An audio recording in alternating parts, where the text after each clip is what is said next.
Si quieren, vamos comenzando. Eh, Estamos ya en la segunda sesión de nuestro seminario permanente internacional e interinstitucional, cosas que permite ahora, como vemos, la tecnología. Y 12º Simposio Internacional de Estudios Cruzados sobre la Modernidad, sobriamente titulado Blaise Pascal 1623-2023, ¿no? Donde estamos conmemorando los 400 años del nacimiento de este extraordinario, de este gigantesco pensador, respecto del que hace una semana, el miércoles pasado, ya nos hacía en su conferencia el doctor Juan Carlos Orejudo una introducción muy completa. Y hoy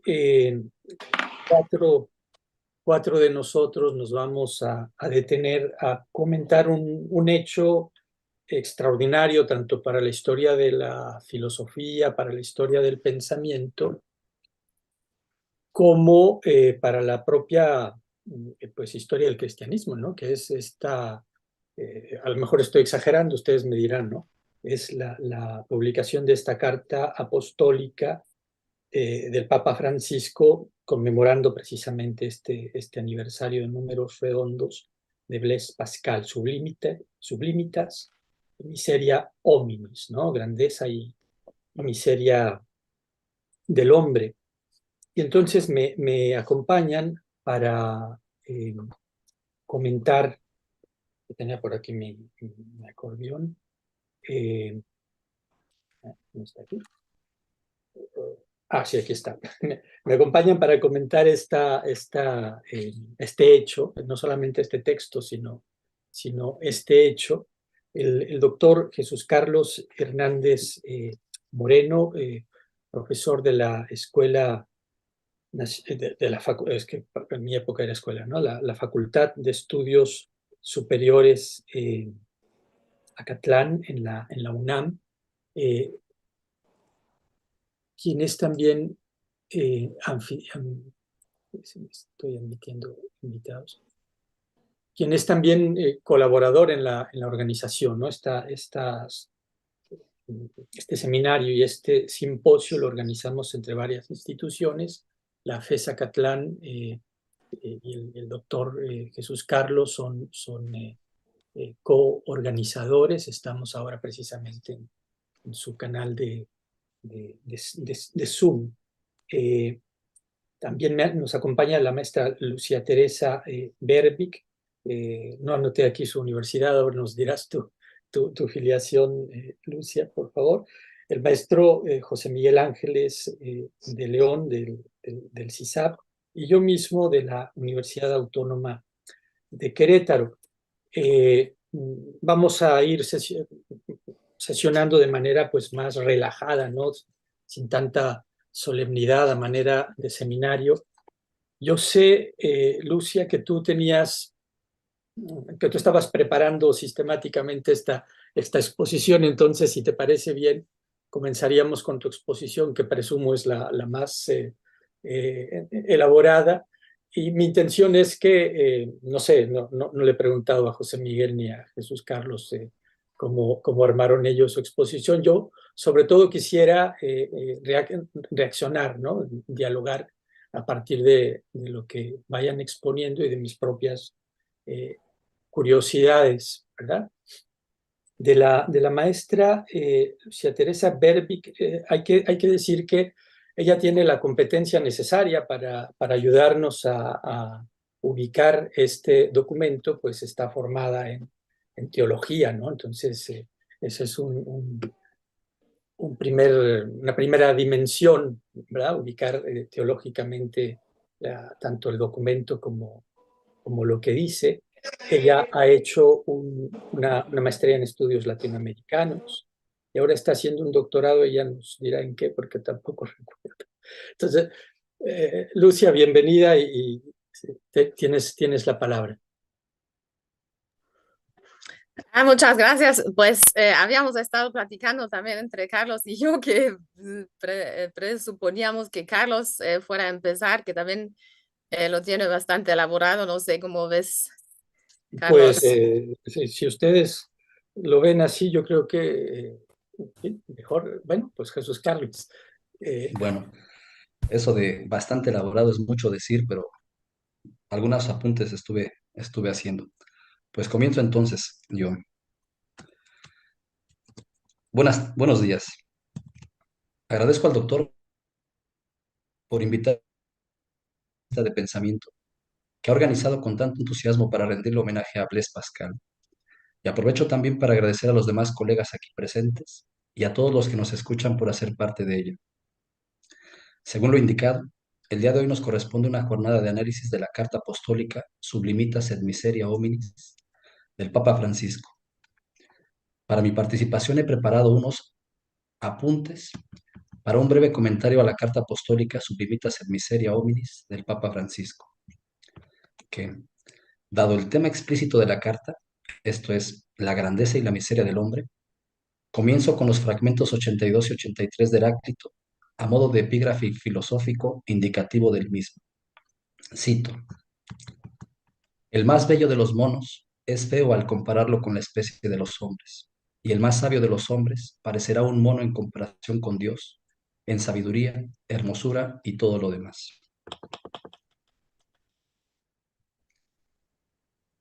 Blaise Pascal nació el 19 de junio de 1623, un lustro después de que el 23 de mayo de 1618 diera comienzo a la Guerra de los 30 años, esa guerra que enfrentó al Sacro Imperio Romano Germánico con las naciones protestantes como consecuencia de las disputas entre los partidarios de la Reforma y los partidarios de la Contrarreforma, y que oficialmente concluyó con la Paz de Westfalia en 1848. Esta guerra aparece, por tanto, como trasfondo de 2/3 de los años de vida de Pascal, que muere en 1662.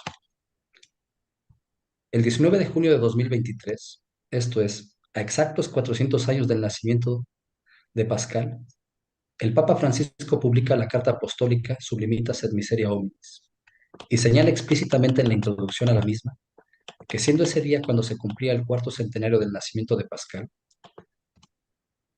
la providencia le daba la oportunidad de rendirle homenaje, evidencia lo que, en su pensamiento y en su vida, consideraba a los cristianos de nuestro tiempo y a todos nuestros contemporáneos en la búsqueda de la verdadera felicidad.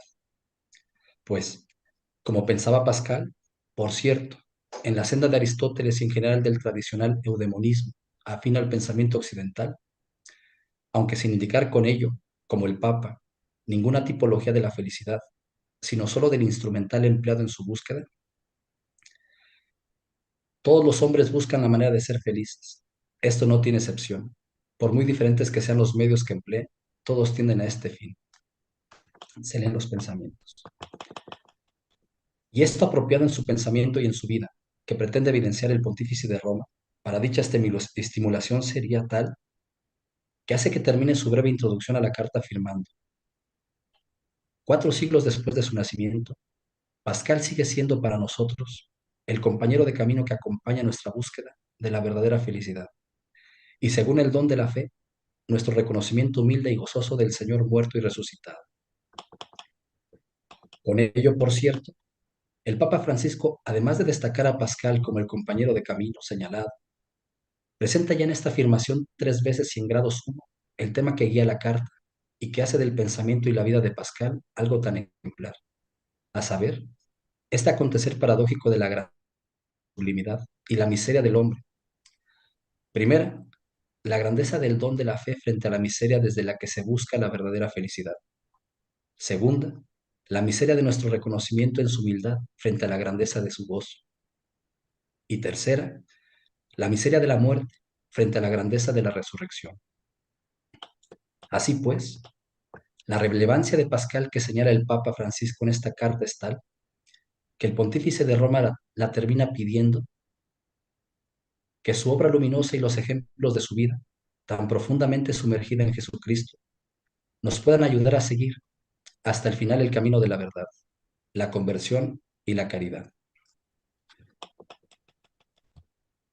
Lo que se afana en mostrar la meditación que el pontífice lleva a cabo a lo largo de esta carta es, entonces, que la grandeza y la miseria humanas se dejan ejemplificar muy oportunamente en el pensamiento y la vida de Pascal, pues grandeza y miseria del hombre forman la paradoja que está en el centro de la reflexión y el mensaje de este hombre, en consecuencia ejemplar, según se lee desde el inicio de la carta.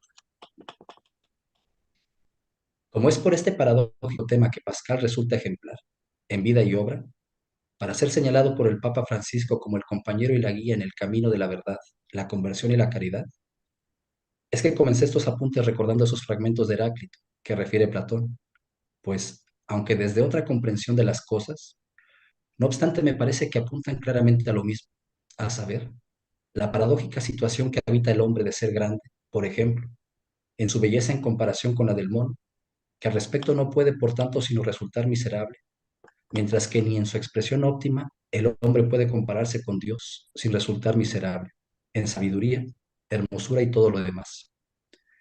Su grandeza es también miseria, y su miseria es también grandeza. En efecto, ¿qué es el hombre en la naturaleza? Recuerda el Papa que se pregunta a Pascal. Una nada respecto al infinito, un todo respecto a la nada, es su respuesta.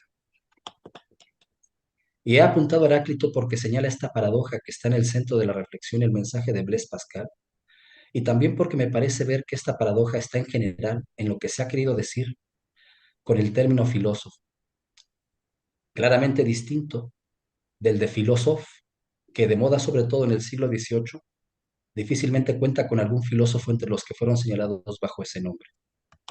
En efecto, esta paradoja señalada en el centro de la reflexión y el mensaje de Pascal puede verse también en qué ha sido lo que ha distinguido por antonomasia al Sócrates que, sobre todo por Platón, nos ha sido legado para interpelarnos, a saber, como docta ignorancia, pues leemos en su apología de Sócrates que habiendo dicho la Pitia, que no había en el mundo un hombre más sabio que él, siendo que él reconocía que en él no existía semejante sabiduría, ni pequeña ni grande, en todo caso, solo sería más sabio porque, a diferencia de los demás hombres, él no creía saber no sabiendo, sino que no sabiendo nada, no creía saber, con lo que solo Dios sería el verdadero sabio, por lo que la Pitia habría querido decir con ello que toda la sabiduría humana no es gran cosa, o por mejor decir, que no es nada, y solo se habría valido de él como ejemplo para decir a todos los hombres, el más sabio entre vosotros es aquel que reconoce como Sócrates que sabiduría no es nada.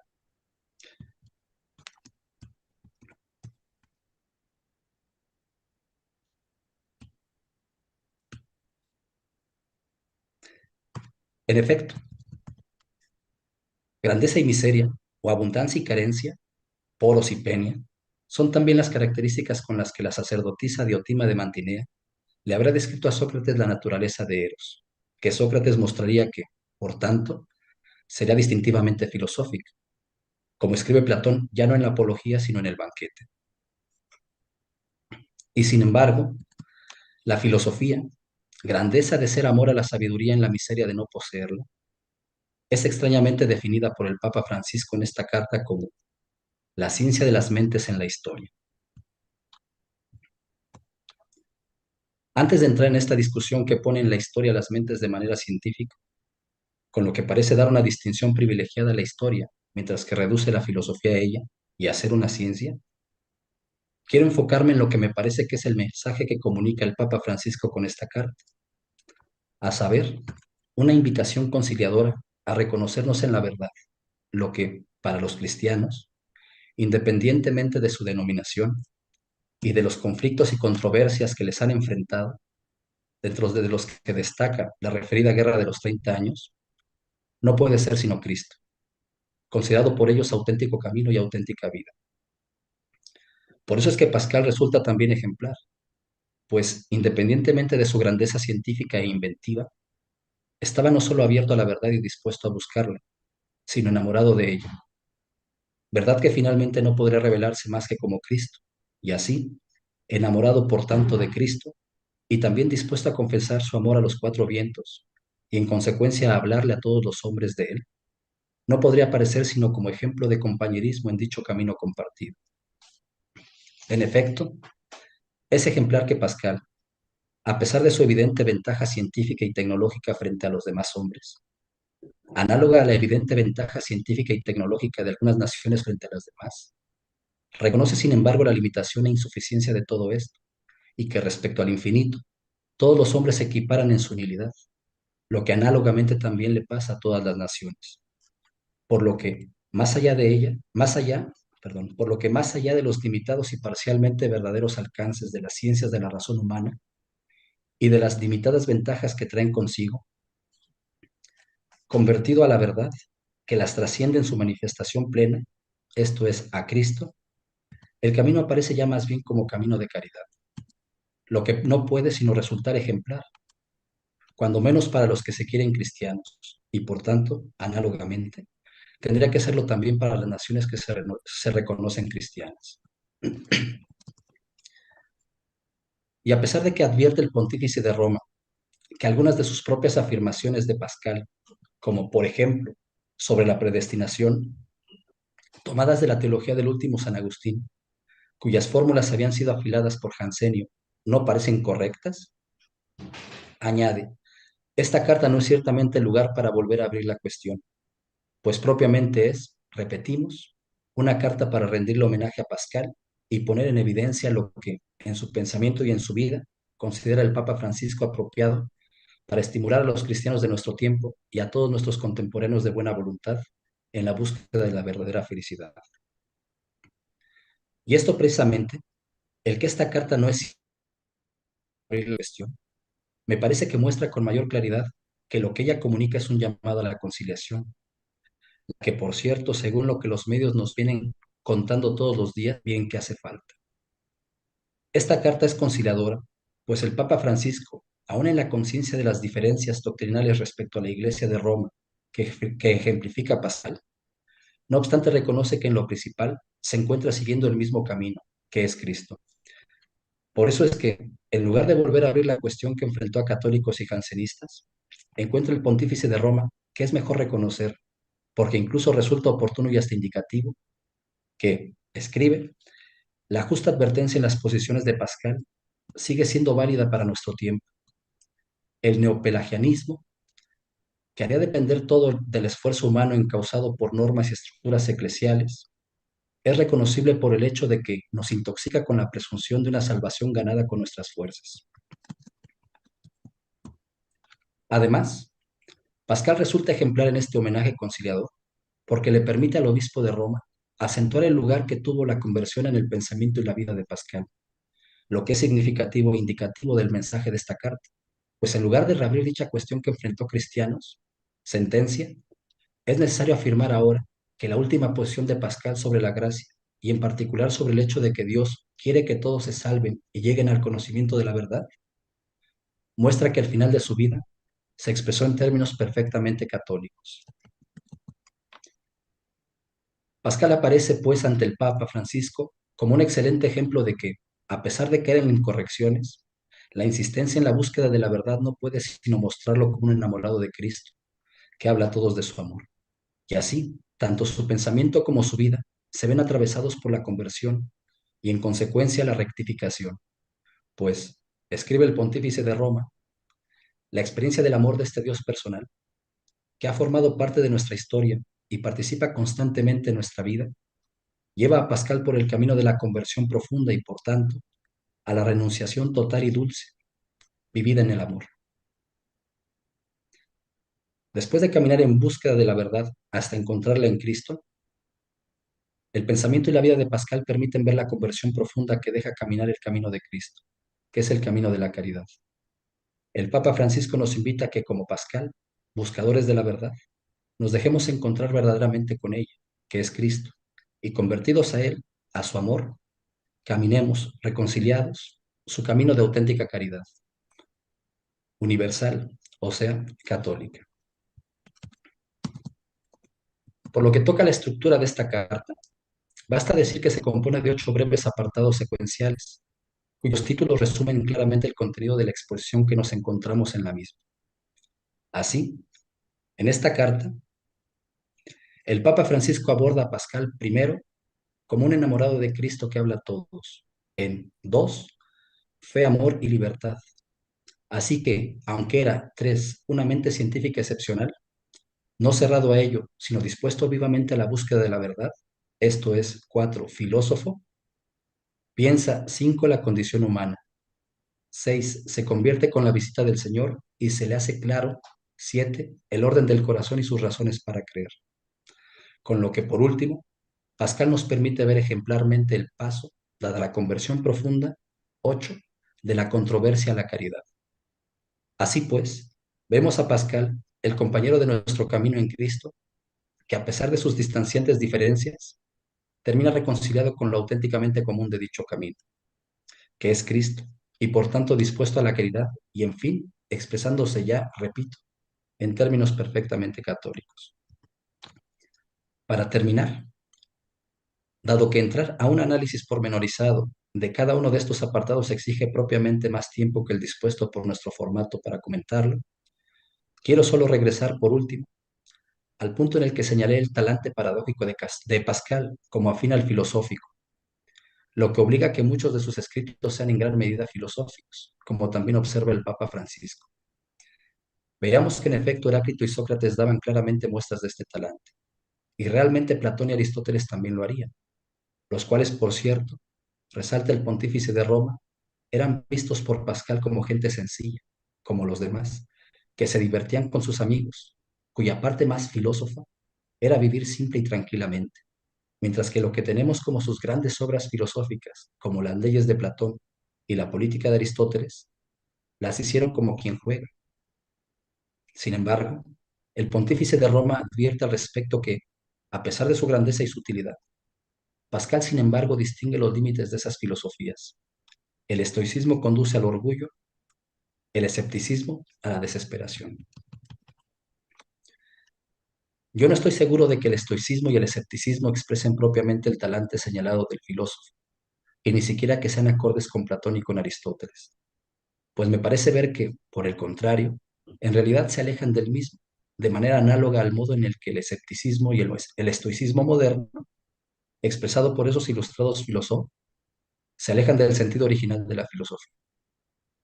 Y es esto último, precisamente, esto es, alejarse del sentido original de la filosofía, bien expresado por Heráclito y el Sócrates de Platón, según lo que referimos más arriba, para inventar uno nuevo que sustituya a aquel y nos asegure, como dueños y señores de la naturaleza, lo que exige de nuestra parte estar en alerta. Afortunadamente, a esto último nos conduce el reconocimiento del, en cierto modo, principio fundamental que encontramos de Pascal.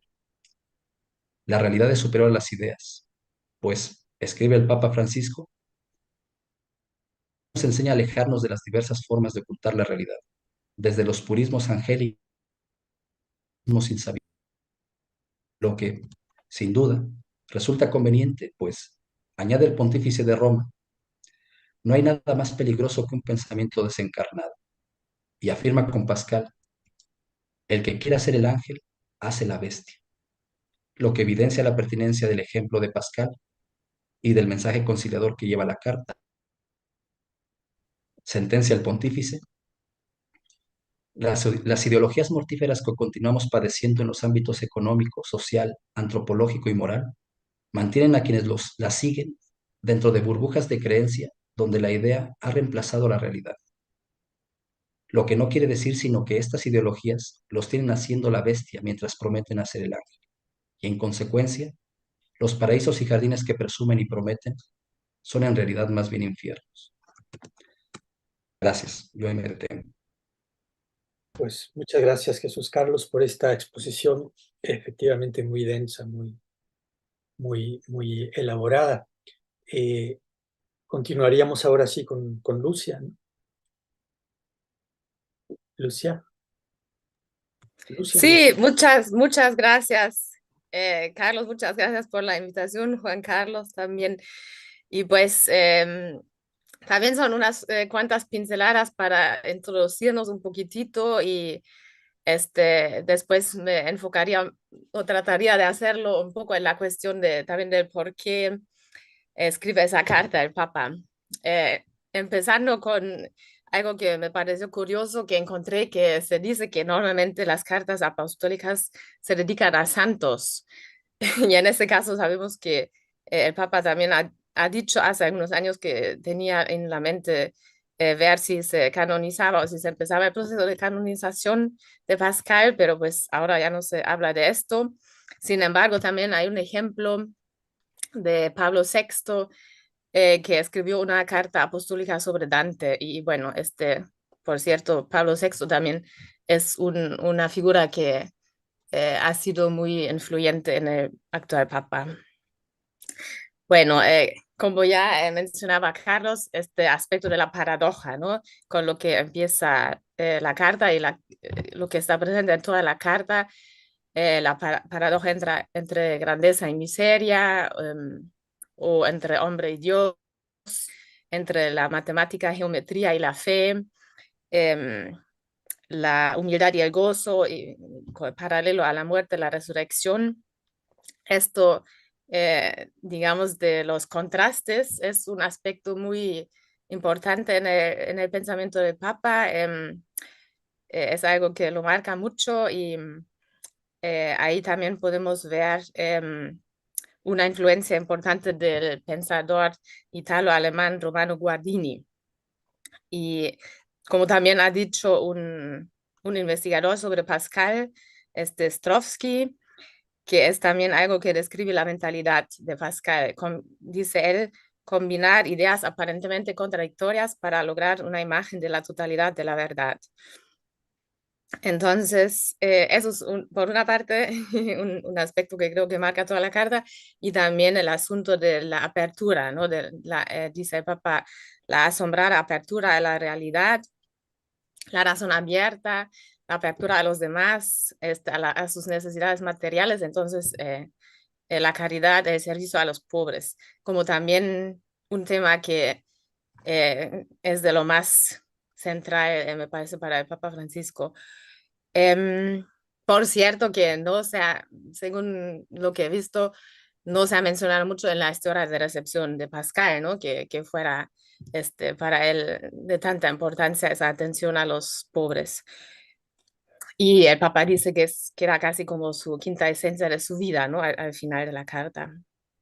Em, sí, sobre el tema de Romano Guardini, pues eh, eh, se sabe que desde novicio el Papa ya, o entonces Jorge Bergoglio ya lo leía, que tenía cierto peso en el ambiente de teología en ese tiempo, y él tenía, de hecho, un proyecto de tesis sobre el libro El Contraste en 1986, lo cual no concluyó, pero sin embargo trabajó mucho con ese libro de Romano Guardini, que trata a muy grandes rasgos como del problema de cómo concebir lo que ella llama lo vivo concreto con conceptos, en ese contraste entre la abstracción y lo concreto, por por medio de alguna especie de intuición.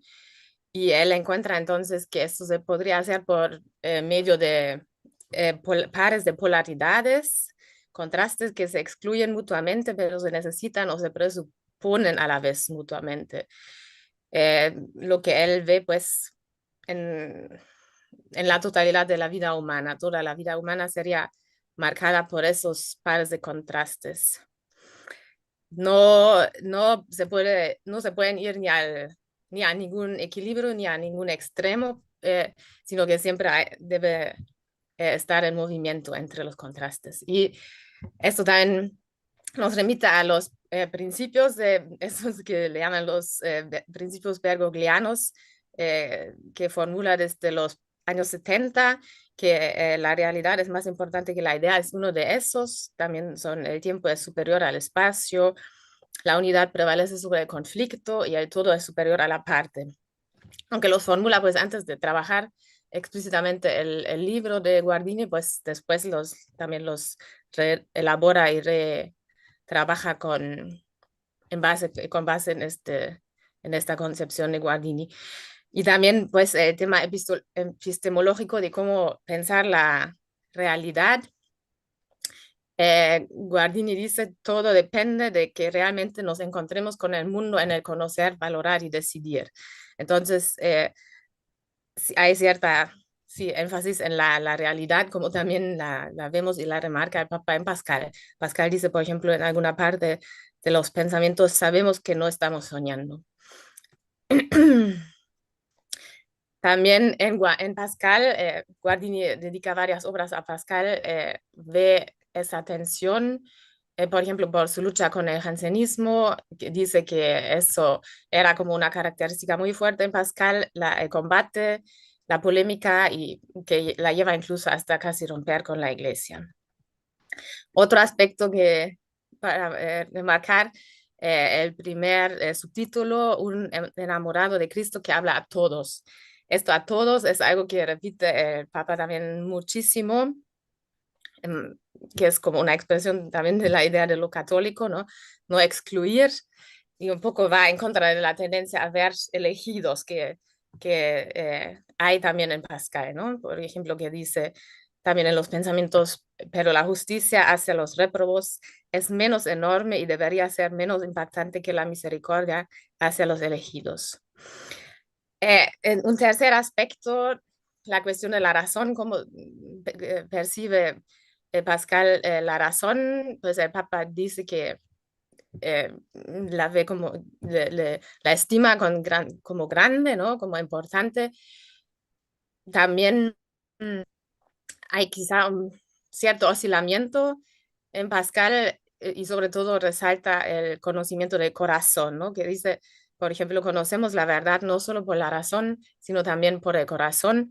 De este último modo conocemos los primeros principios y es en vano que la razón que no tiene parte en él intenta combatirlos.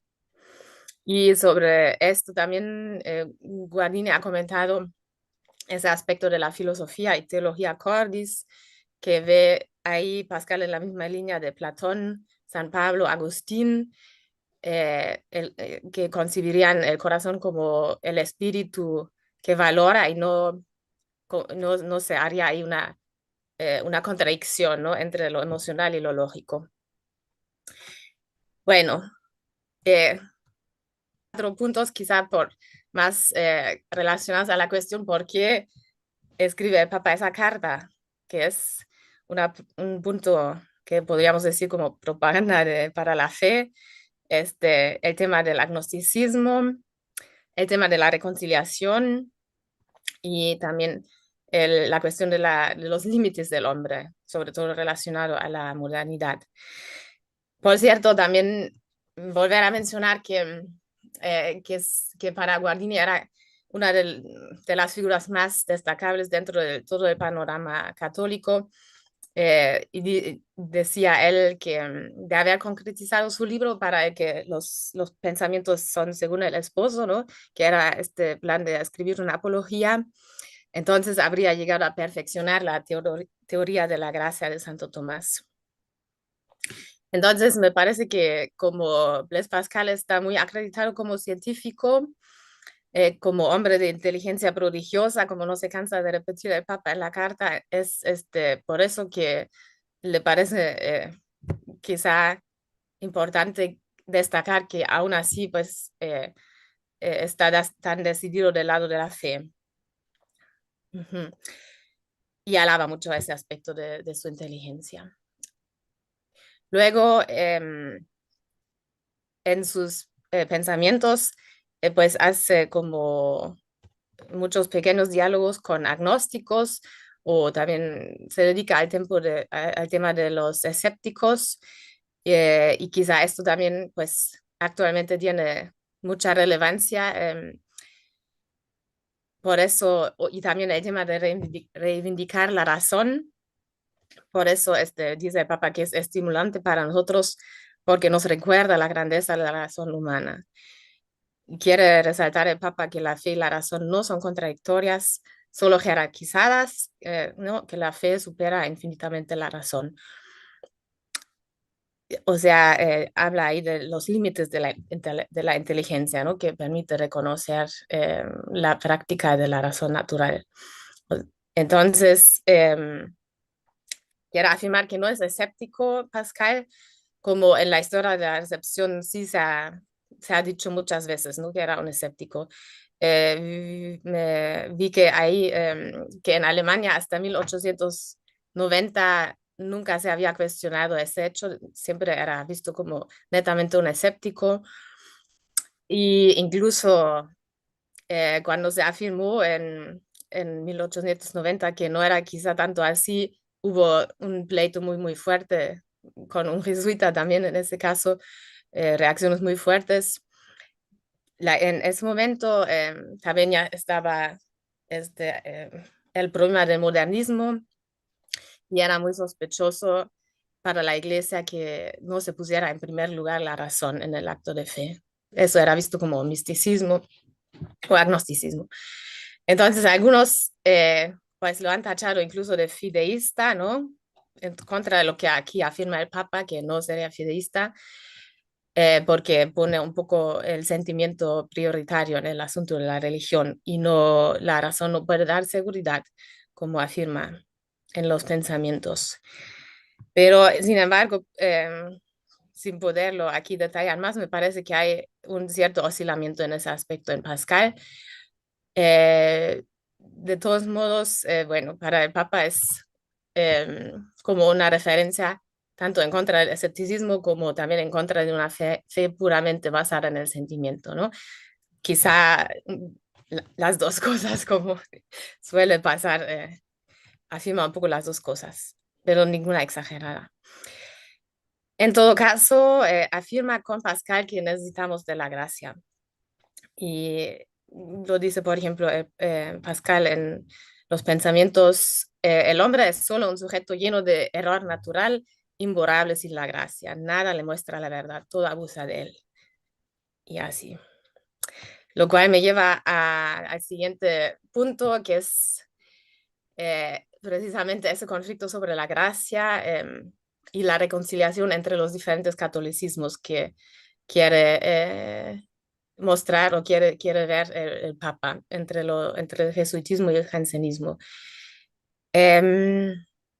Realmente, pues Pascal en sus cartas provinciales dejó caer totalmente en ridículo a los jesuitas, ¿no? Polemizó muchísimo contra ellos, hace ver como puros espejismos, engaños, sus juegos con conceptos y critica sus métodos de misión, críticas que se acomodan a todos, que deforman el cristianismo y mucho más. Y el Papa pues un poco le da la razón a Pascal, ¿no? Curiosamente, o quizá no, porque también eh, rechaza esa tentación que tendrían los molinistas, jesuitas molinistas, el semipelagianismo, como ya mencionó Carlos, que se deriva de Luis de Molina, que escribió ese libro, La armonía del libre albedrío con los dones de la gracia, la presencia divina, la providencia, la predestinación y la condenación. Y argumenta ahí que si se requiere el libre albedrío para que la gracia suficiente se vuelva gracia eficaz. Esa cuestión, ese conflicto, porque después fue denunciado por dominicos y hubo durante muchos años una comisión en el Vaticano para tratar de resolver y ver si se condenaba, nunca, lo cual nunca pasó y realmente se dejó abierta la cuestión, que implica pues el molinismo ese sesgo pelagiano porque como dice al respecto Bolívar Echeverría, Dios necesita de su criatura para que funcione la creación. Un poco pues exagerado aparece el aspecto de la libertad. Y Pascal hace, como ya mencioné, muchos reproches. En las cartas provinciales, la doctrina moral de los jesuitas sería degenerada, incluso pagana. El amor ya no forma parte del cristianismo.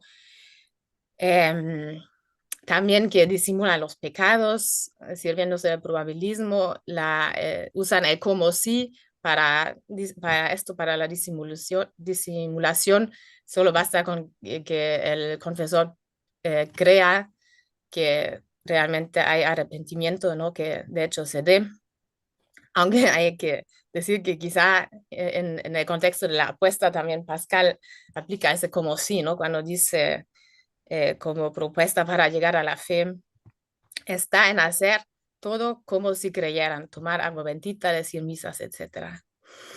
Y pues en general hace aparecer al jesuitismo como una forma de hablar con lengua doble, ¿no? Como el arte de decir una cosa y a la vez expresar su contrario, sin parecer contradictorio. Quizá incluso, pues se tendría que decir que es uno de los críticos más feroces de los jesuitas y su probabilismo, que por cierto Michel de Certeau llama el lenguaje para el otro. Y incluso las cartas pues fueron indexadas, pero el Papa relativiza eso.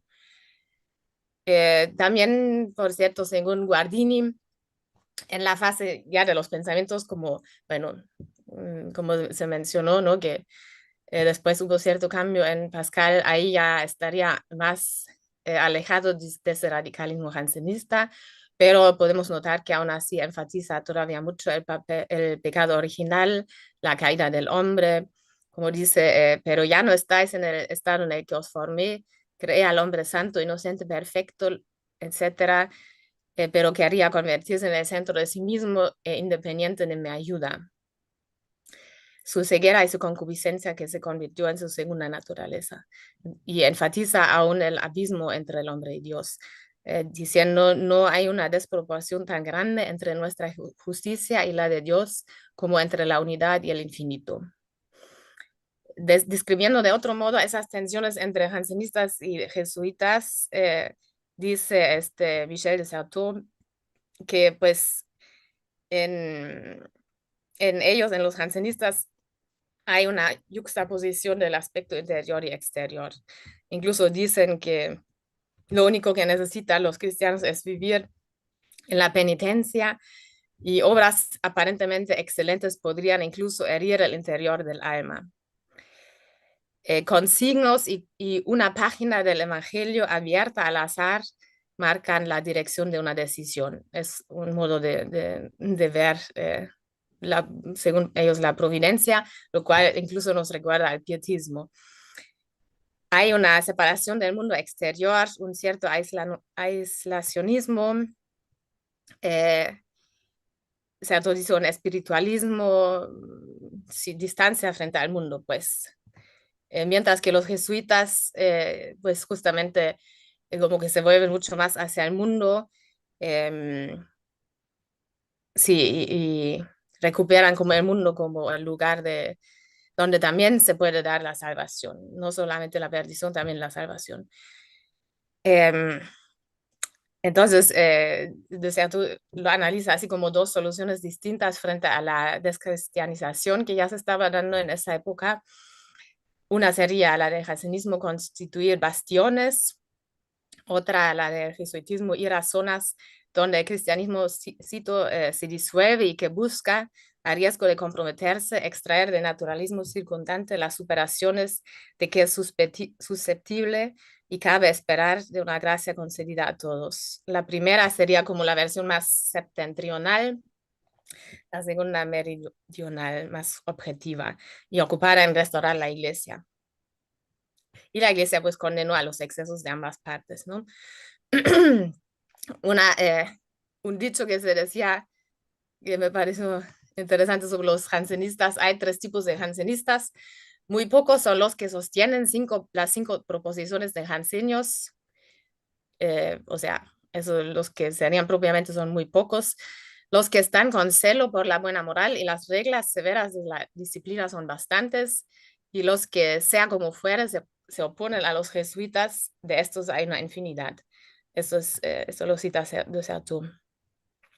Bueno, sobre esa controversia, parece casi decirnos el Papa Francisco que hay que convertirse al verdadero catolicismo, que es el out-out, ¿no? Que aun siendo muy agustinos, hacia el final, como sucedería con Pascal al final de su vida, se convierte al catolicismo.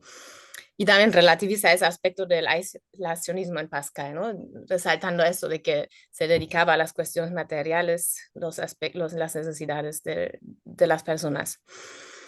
Y también, pues, que una figura que también ha tenido tan poca recepción en el catolicismo, lo destaque él, pues también va en dirección de conciliar esos distintos catolicismos. Y para volver a la alerta sobre el pelagianismo, también menciona en Evangelii Gaudium el Papa, ¿no? Que eh, la especie de nuevo pelagianismo que dice nos lleva a confiar en la administración, en el aparato perfecto. Al respecto, me pareció interesante que esto lo repite en una carta que manda a los católicos alemanes en 2019 sobre la cuestión del camino sinodal. Podría ser como una alerta hacia ese catolicismo que se ocupa tanto de las estructuras y menos del ethos, como también el Papa lo dice en muchas ocasiones, que se da mucho más peso a las estructuras y pues esto es de cuestión de confiar en la administración, ¿no? Por eso advierte aquí en la Carta Apostólica no creer que la salvación se gane por las fuerzas propias.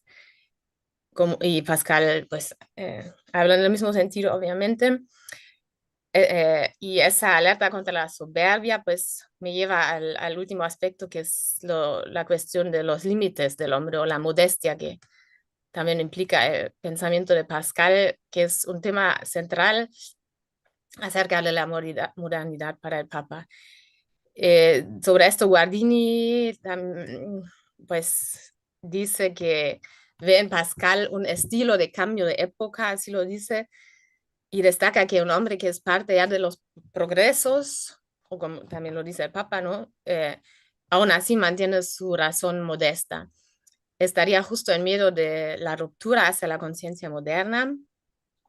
Y dice Guardini sobre esto, la conciencia científica de los tiempos modernos ha irrumpido plenamente, pero aún no está sostenida por las técnicas objetivadoras de la ciencia moderna, sino por la iniciativa personal de la personalidad investigadora y del grupo que se une libremente. Quizá por eso también dice Guardini que su libro Ocaso de la Edad Moderna fue inspirado en Pascal, porque Pascal vería más allá de su tiempo y ayudaría al tiempo futuro. Ese libro, a su vez, Ocaso de la Edad Moderna, lo cita el Papa mucho en su encíclica Laudato Si, sobre todo el aspecto de la crítica al poder. Dice, por ejemplo, el hecho es que el hombre moderno, ahí está citando a Guardini, el hombre moderno no está preparado para utilizar el poder con acierto. Cada época tiende a desarrollar una escasa autoconciencia de sus propios límites y bueno, sigue así alertando sobre esa posibilidad de que el hombre utilice mal el poder, cuyo peligro ve en aumento, cuando no está sometido a norma alguna reguladora de la libertad, etc. Entonces, esa cuestión de la autonomía plena, o Guardini lo llama muchas veces el autonomismo moderno, pues lo ve crítico el Papa y a la vez un tema muy central es ahí el paradigma tecnocrático, ¿no? Entonces, quizá no sería exagerado decir que de alguna manera Pascal está también detrás de esa encíclica, pensando justamente los límites de la razón, como un científico que aún así, siendo científico, se somete a Dios.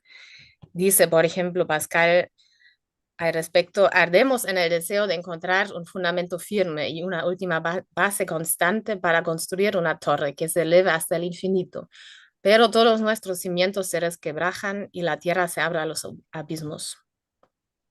Concluyendo, pues, quizá típicamente jesuita y también bergogliano, el Papa dedica esa carta, yo diría también, igual que Carlos, al tema de la reconciliación, o podríamos decir también la inclusión. Enfatiza mucho el aspecto de la gracia, como también el de la caridad. Entonces, como que quiere jalar un poco a Pascal hacia su proyecto. Reconciliar los extremos y no hacer, por ejemplo, no sigue, no retoma incluso pues ese tema de la cuestión de penitencia interior o exterior, por ejemplo. Von Balthasar, que también cita el Papa aquí, lo han parafraseado sobre esto diciendo, Pascal, que conoce la desproporción del hombre, que solo puede curarse mediante el encuentro con el Dios escondido en su revelación, que un Dios abandonado por Dios en la cruz disuelve todas las contradicciones. Entonces el Papa diría no a la polémica, pero sí a la caridad, con lo que cierra pues también su carta, el el tema de la caridad, ¿no?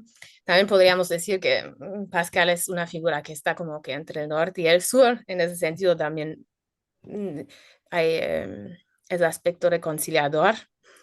Quizá podríamos preguntar incluso si hace el Papa un poco con Pascal lo que Pascal les reprocha a los jesuitas, lo acomoda o lo disimula un poco, no sé. Dice sobre las cartas, reconozcámosle la franqueza y la sinceridad de sus intenciones. Entonces, las intenciones es lo que también era ya casi lo único importante para los confesores jesuitas, ¿no? Pero pues quisiera destacar al final este tema del amor a los demás, ¿no? La caridad, como cita indirectamente uno de los últimos fragmentos, amo la pobreza, amo a todos los hombres como a mis hermanos y tenía un gran deseo de morir en la compañía de los pobres. Muchas gracias. Gracias a ti, Lucia, por esta exposición tan completa y tan aguda. José Miguel. Sí, claro, por supuesto. Hola, buenos días a todos. Me excuso porque tengo problemas de conexión. Estoy en un retiro y había luz, pero de pronto ya no hay luz, entonces estoy desde el celular, pero bueno, aquí tengo lo que preparé. Si por algo la conexión falla, pues de entrada me disculpo.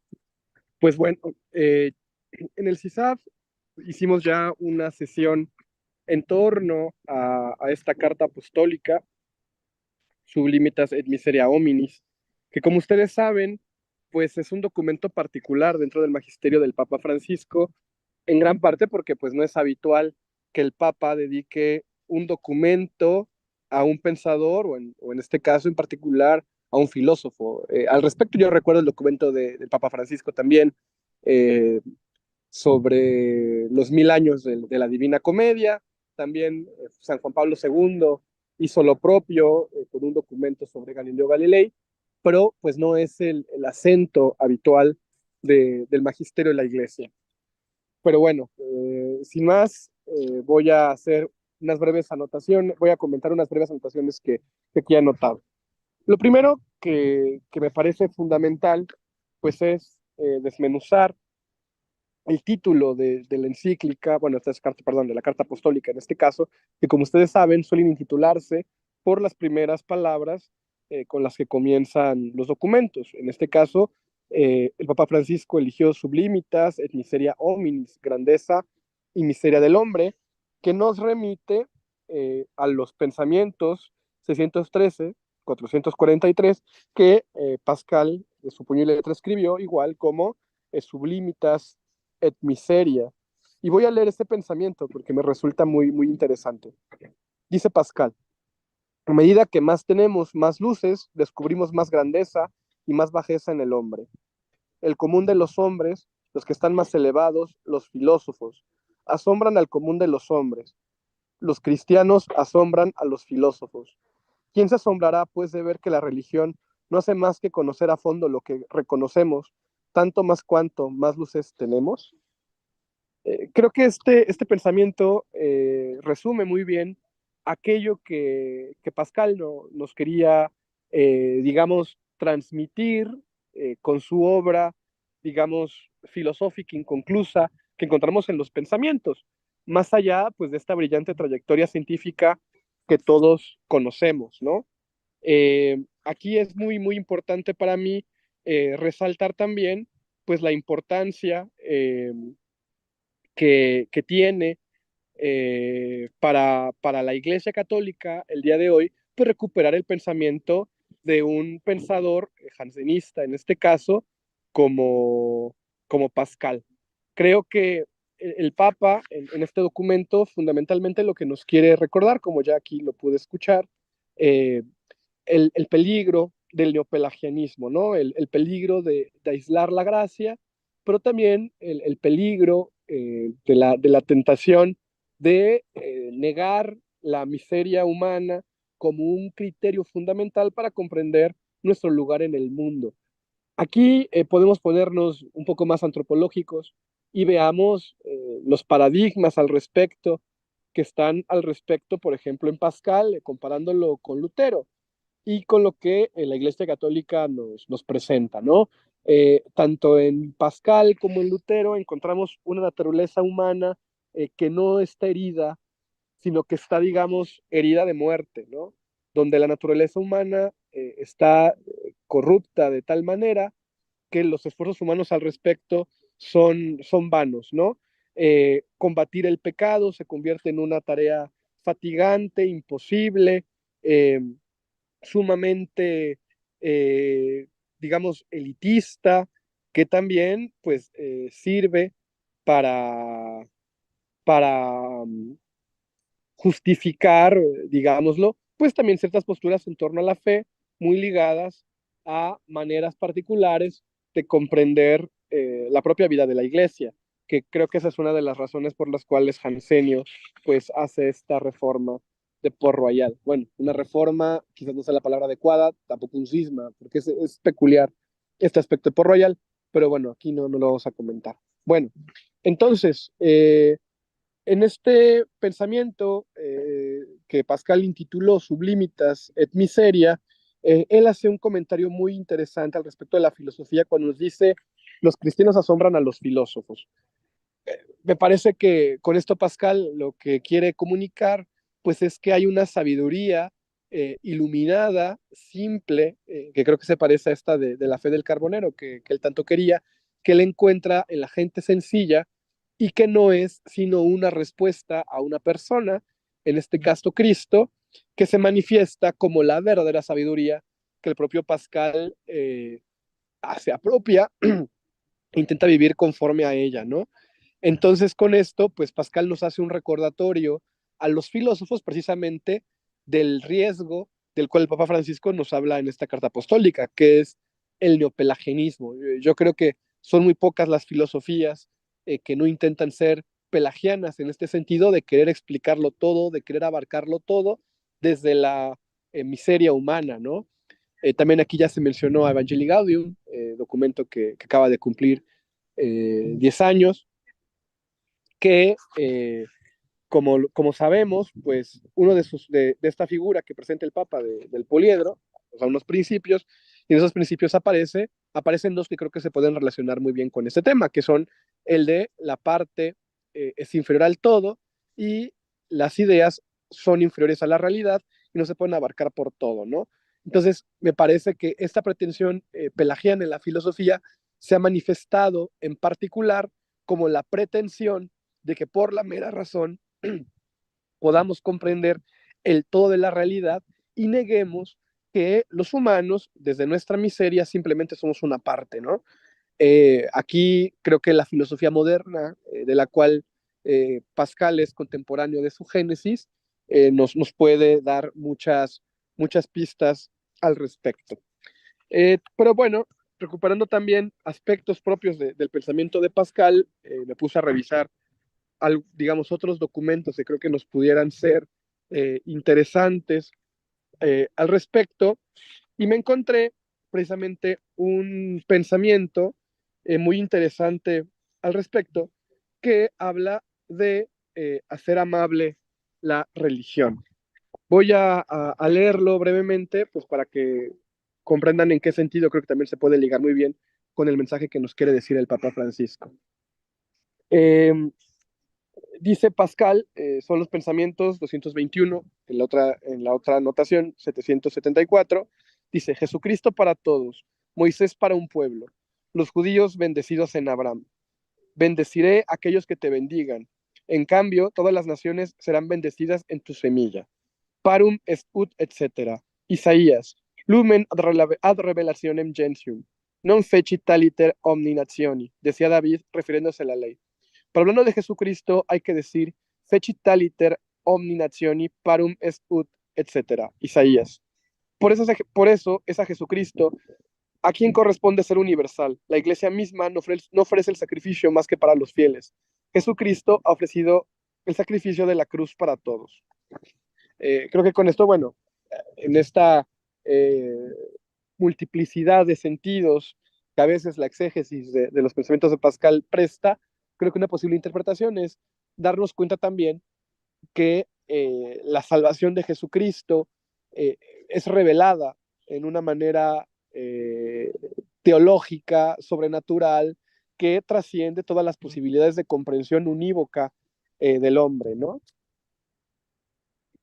Y esto, pues, desde luego, también nos llama a tener esta visión concreta de las posibilidades humanas respecto de la comprensión de estos problemas, que eso nos lleva, digamos, de bruces al tema fe-razón, que aquí no abordaremos, porque pues no es el tema, pero que también nos lleva a la relación entre filosofía y teología y que en Pascal se presenta de una manera muy particular, porque Pascal no es propiamente un teólogo. De hecho, yo creo que una de las razones por las cuales a Pascal se le ha eh, no solo censurado, sino excluido del pensamiento católico es porque se le acusa de que hay una teología muy pobre detrás de lo que él nos presenta.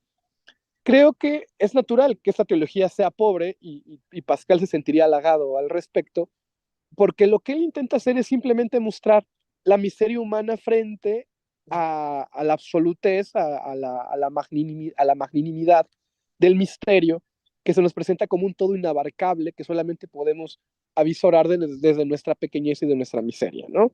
Que creo que precisamente eso es lo que el Papa resalta como un antídoto frente al neopelagianismo, y donde la filosofía pues es muy responsable de este tipo de abusos. Bueno, ya para ir cerrando, porque mi conexión siento que pronto va a terminar, termino con otro pensamiento que creo que tiene mucho que ver con esta dimensión relacional que Pascal nos habla respecto del hombre en su miseria frente a Dios, que nos dice en el 78, 126, descripción del hombre, dependencia, deseo de independencia, necesidades.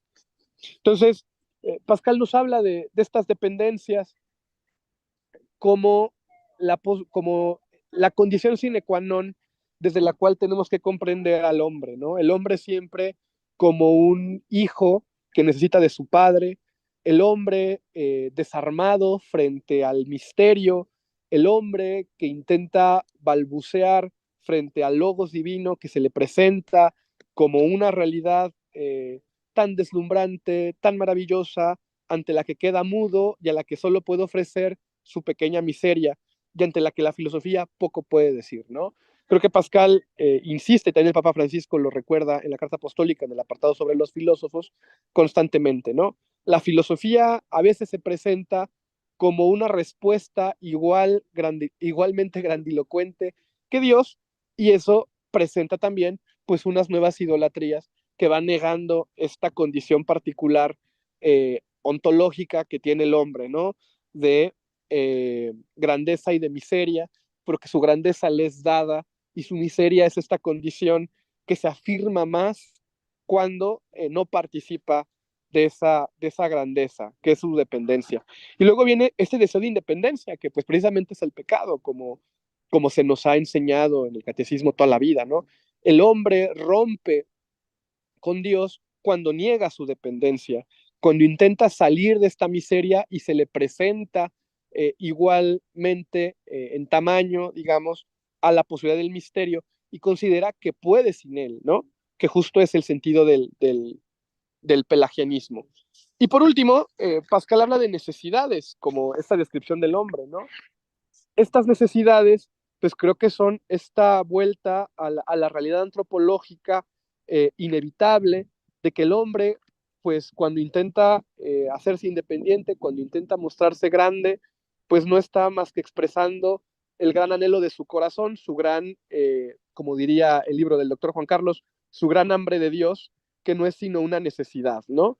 Y en esta necesidad, pues es en la que se dan las posibilidades, más bien en el reconocimiento de esta necesidad, es en las que se dan las posibilidades de la conversión a este bien verdadero, a esta verdad que no nos puede defraudar y que en el caso de Pascal creo que es clarísimo cómo es que no lo defrauda, ¿no? Creo que en el memorial ahí hay momentos bellísimos al respecto de este exaltamiento, de esta verdad que el corazón acoge y que reinterpreta todo conocimiento humano que también viene de Dios, pero que sin reconocer esta dependencia, no es sino mera esterilidad. Entonces, pues creo que este documento es muy valioso por muchos aspectos, pero yo creo que es fundamental para tener un recordatorio más de por qué los cristianos, y en particular aquellos que nos dedicamos a la filosofía, no podemos omniabarcar la realidad de una manera análoga a la de Dios, ¿no? Lo hacemos siempre desde un lugar concreto particular, desde una miseria humana particular, desde una situación, digamos, circunstancial muy particular, que es nuestra persona humana, ¿no? Que en último caso somos nosotros mismos, y que es lo que se afirma como la dependencia absoluta, ¿no?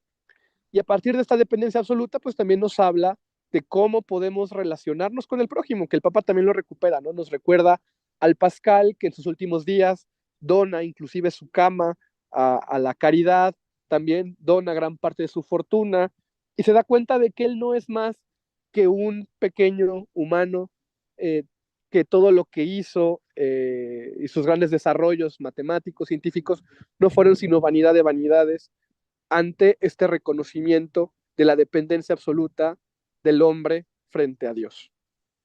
Pues con esto terminaré mi participación. Muchísimas gracias. Muchísimas gracias a ti, José Miguel, por esta exposición también muy densa, muy interpeladora. Enseguida yo haré también unos muy breves comentarios en un tempo un poco menos acelerado, precisamente porque voy a ser breve, ¿no?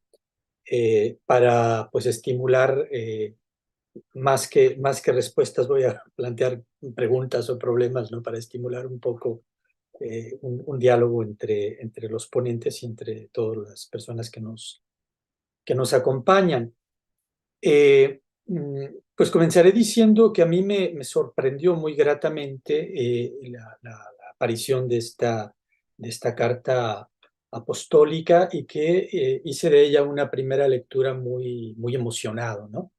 Y después he hecho una lectura donde, pues ya pasada la emoción, pues el oficio crítico regresa, regresa por sus fueros. Primero, ¿por qué esta emoción?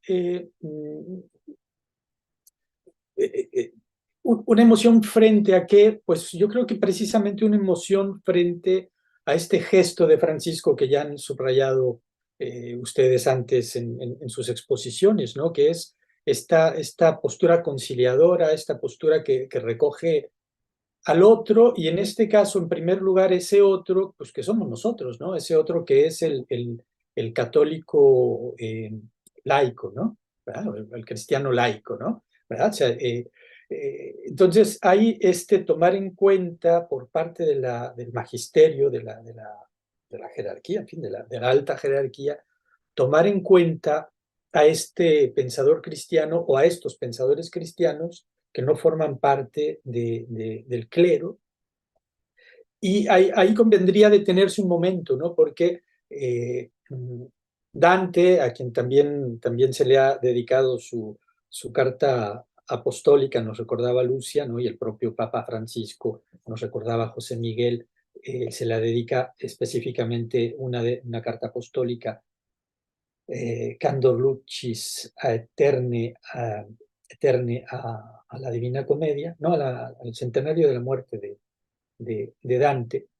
Durante milenio y medio, cler y clérigo significaban lo mismo, ¿verdad? O sea, ¿quiénes eran los letrados? Los clérigos, ¿verdad? Pero Dante, Petrarca, la gente del Renacimiento, siglo de oro español, siglo del genio, sobre todo siglo del genio francés, ¿no?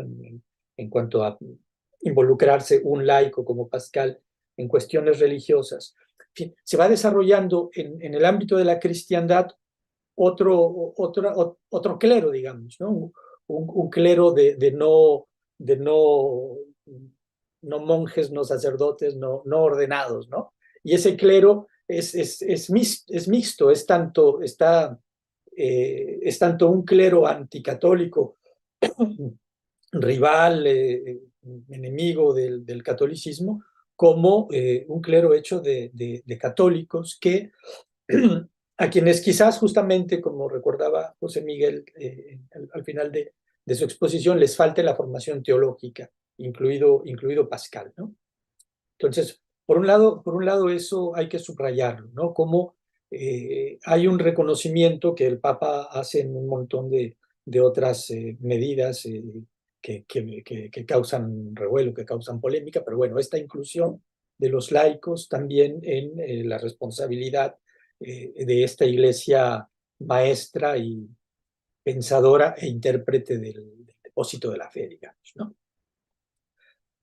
Luego, en un segundo punto, que es ahí donde ya comienzan un poco mis reparos, o sea, yo nunca me he casado con la idea de identificar a Pascal con ese jansenismo sombrío, terrible, que sin embargo, bueno, la biografía que él hace a su hermana, pues tampoco ayuda mucho a salvarlo de ello. Es demasiado grande Pascal para reducirlo a un mero jansenista, digamos, ¿no? Pero de ahí a canonizarlo, ay, ¿no?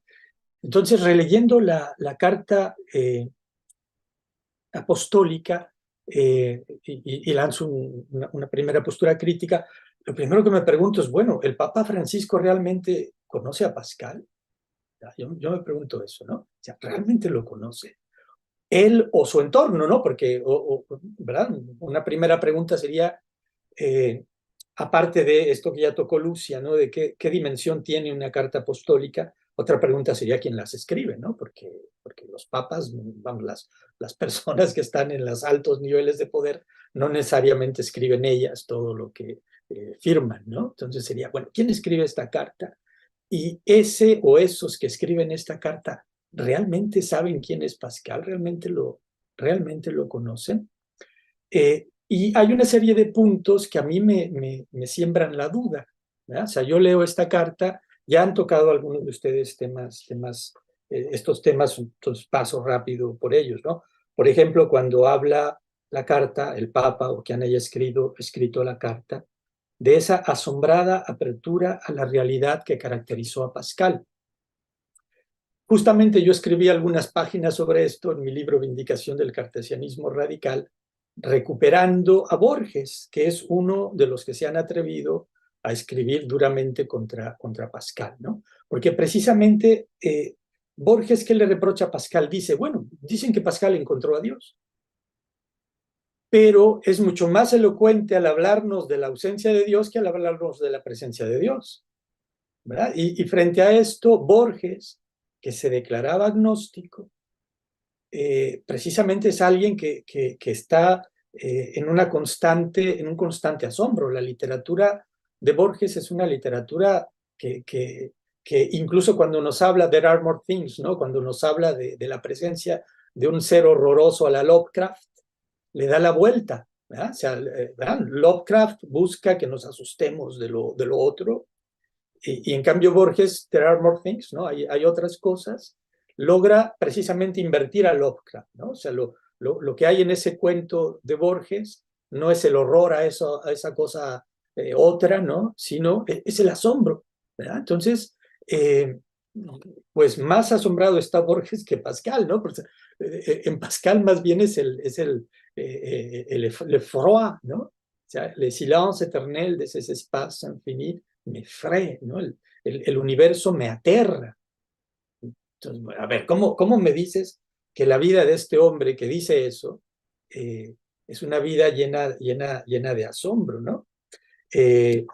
La humildad, bueno, a ver, vamos a ver, hay que distinguir esa humildad final de regalar todo lo que tiene, incluida su cama. Bueno, sí, bueno, está bien. Una humildad al final y una postura reconciliadora, en primer lugar, con el catolicismo, pero en su vida no fue precisamente humilde, ¿no? Más bien era bastante arrogante, ¿no? En su relación con, Noel, ¿no? En sus cartas sobre el vacío con el Padre Noel, no se portó precisamente conciliador muy humilde, ¿no? Y también su relación con Descartes no es precisamente una relación de humildad. Mm, François Mauriac insiste mucho sobre esto, especialmente en relación a Jacqueline, pero también en relación a Pascal, ¿no? O sea, esa tremenda voluntad de tener razón, ¿verdad? Que también está aquella persecución que hizo de un presbítero en su provincia, ¿no? Que hasta que lo denunció y lo callaron, ¿no? Y luego, un último punto en relación precisamente al antijesuitismo al antijesuitismo de las provinciales, al antijesuitismo de Pascal y a la actitud pues, conciliadora del Papa en su texto de no vamos a abrir ese expediente y vamos a subrayar sobre todo que sirvió para combatir el neopelagianismo y que al final de su vida se convirtió. Bueno, más bien de esto me detengo en otro aspecto que es el siguiente, y es, en rigor, bueno, frente a lo que recordaba de Borges, reprochándole a Pascal el ser más elocuente al hablar de la ausencia de Dios que al hablar de la presencia de Dios en el universo, Alexandre Coiré dice, es que ese no era Pascal, ese es el libertino al que Pascal le presta la voz, ¿verdad? Bueno, pero qué bien se la presta, ¿no? O sea, le sale muy bien el libertino. Entonces, ¿qué es lo que hay que decir sobre este otro punto? ¿Quién sabe quién es Pascal? ¿Quién sabe qué piensa Pascal? Porque yo como lector de Pascal noto una diferencia tremenda entre, y Alicia Villar en su edición de Los Opúsculos también lo señala, ¿no? Alicia Villar, que estará con nosotros en un par de meses.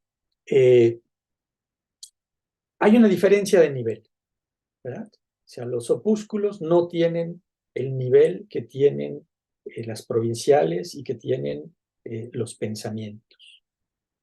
Y justamente algo que hay que señalar es que las provinciales no son obra solo de Pascal. O sea, detrás de Pascal, junto a Pascal, en la redacción de las provinciales, están Arnaud y Nicole.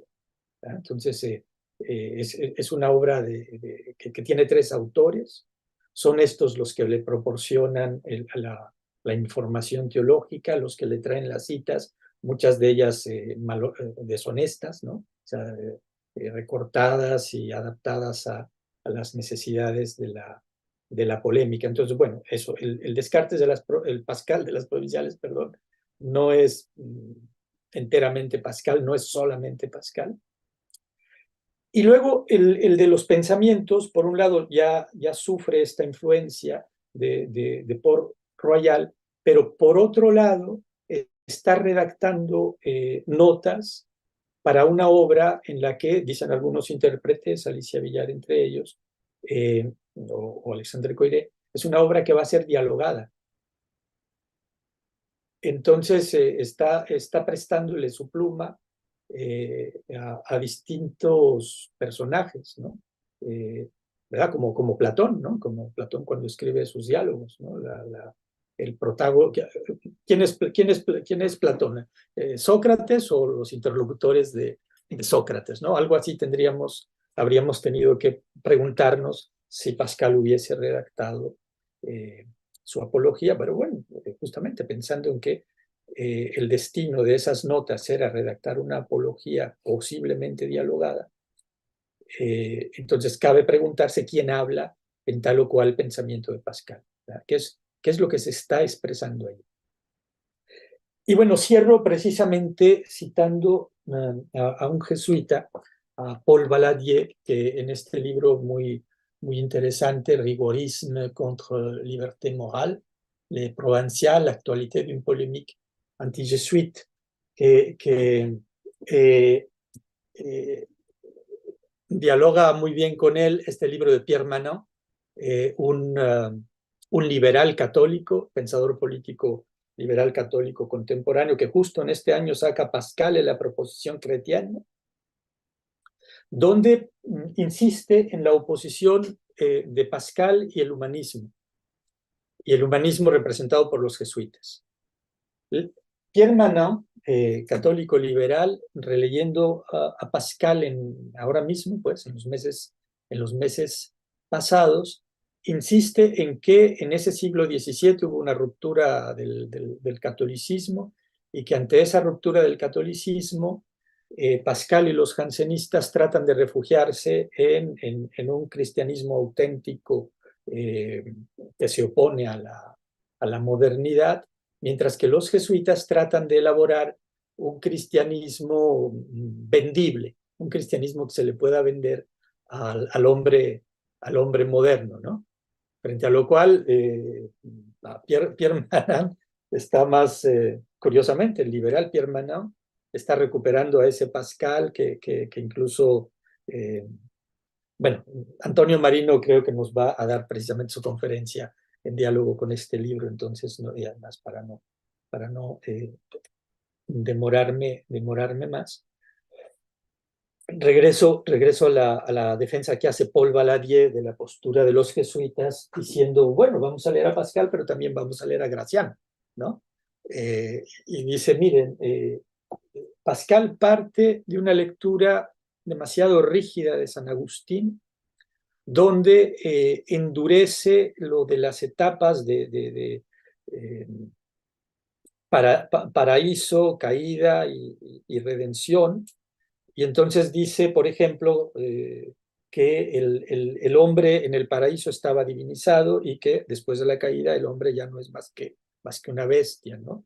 Y dice, no, espérate, vamos a la Biblia, vamos a leerla, y esa interpretación no se puede justificar con lo que nos dice el Génesis, y precisamente Pascal se opone a la interpretación y se opone al progreso en la interpretación.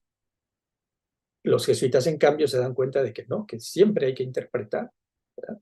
Y siempre hay que tratar de encarnar, o sea, de actualizar en mí la imagen de Cristo, pero en mi circunstancia, que puede ser la de un laico, la de un clérigo, la de un científico, la de un comerciante, la de un banquero, etcétera, ¿no? Y entonces, bueno, frente a esto, dice Paul Valadier, pues la postura moral de Pascal es bastante pobre en relación a la postura jesuítica que nos presenta un Gracián. Bueno, ya dije suficientes cosas como para provocar un diálogo. No sé si primero entre los ponentes quisieran decir algo sobre lo que yo acabo de decir o sobre lo que dijeron los demás ponentes, por supuesto. Y enseguida pasamos la palabra a las personas que nos acompañan. ¿Cómo ven?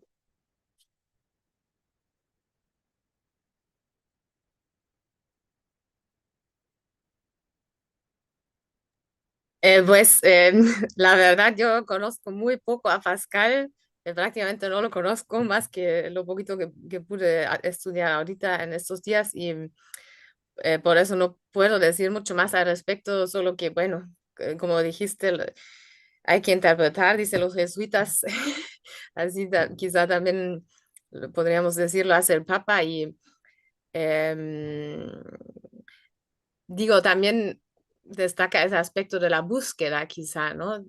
Podríamos decir frente a la cuestión si parte de que en Pascal habría una certeza, aunque también a su vez sí habla en su carta de la certeza de la fe.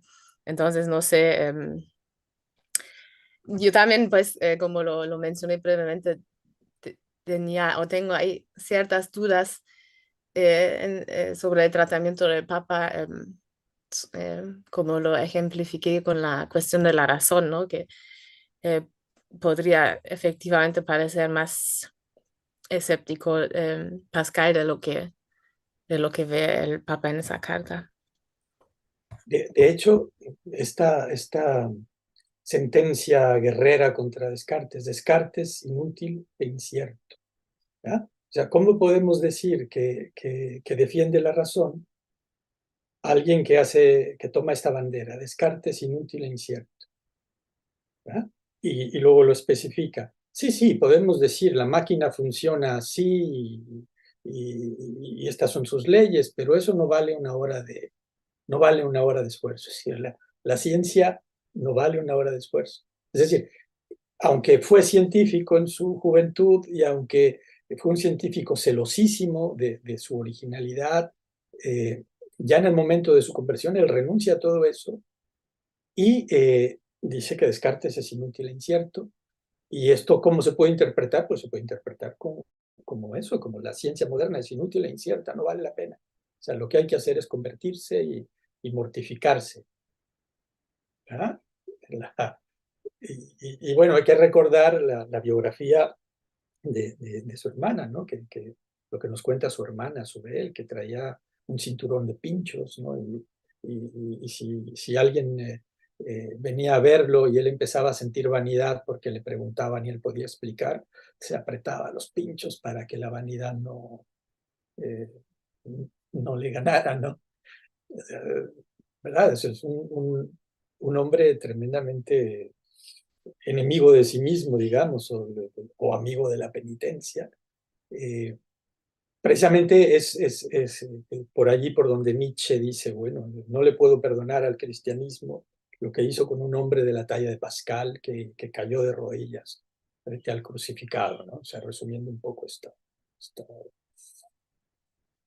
este rigorismo lacerante que caracterizó al Pascal convertido eh, bueno, convertido, sí, que primero pasó por Port Royal, ¿no? Eh, es algo que se discutible, pues, porque precisamente no sabemos exactamente quién es el Pascal de estas últimas obras, pero bueno, hay bastante para defender a un Pascal, perdón, que rechaza la razón, ¿no? Que rechaza la ciencia, mejor dicho.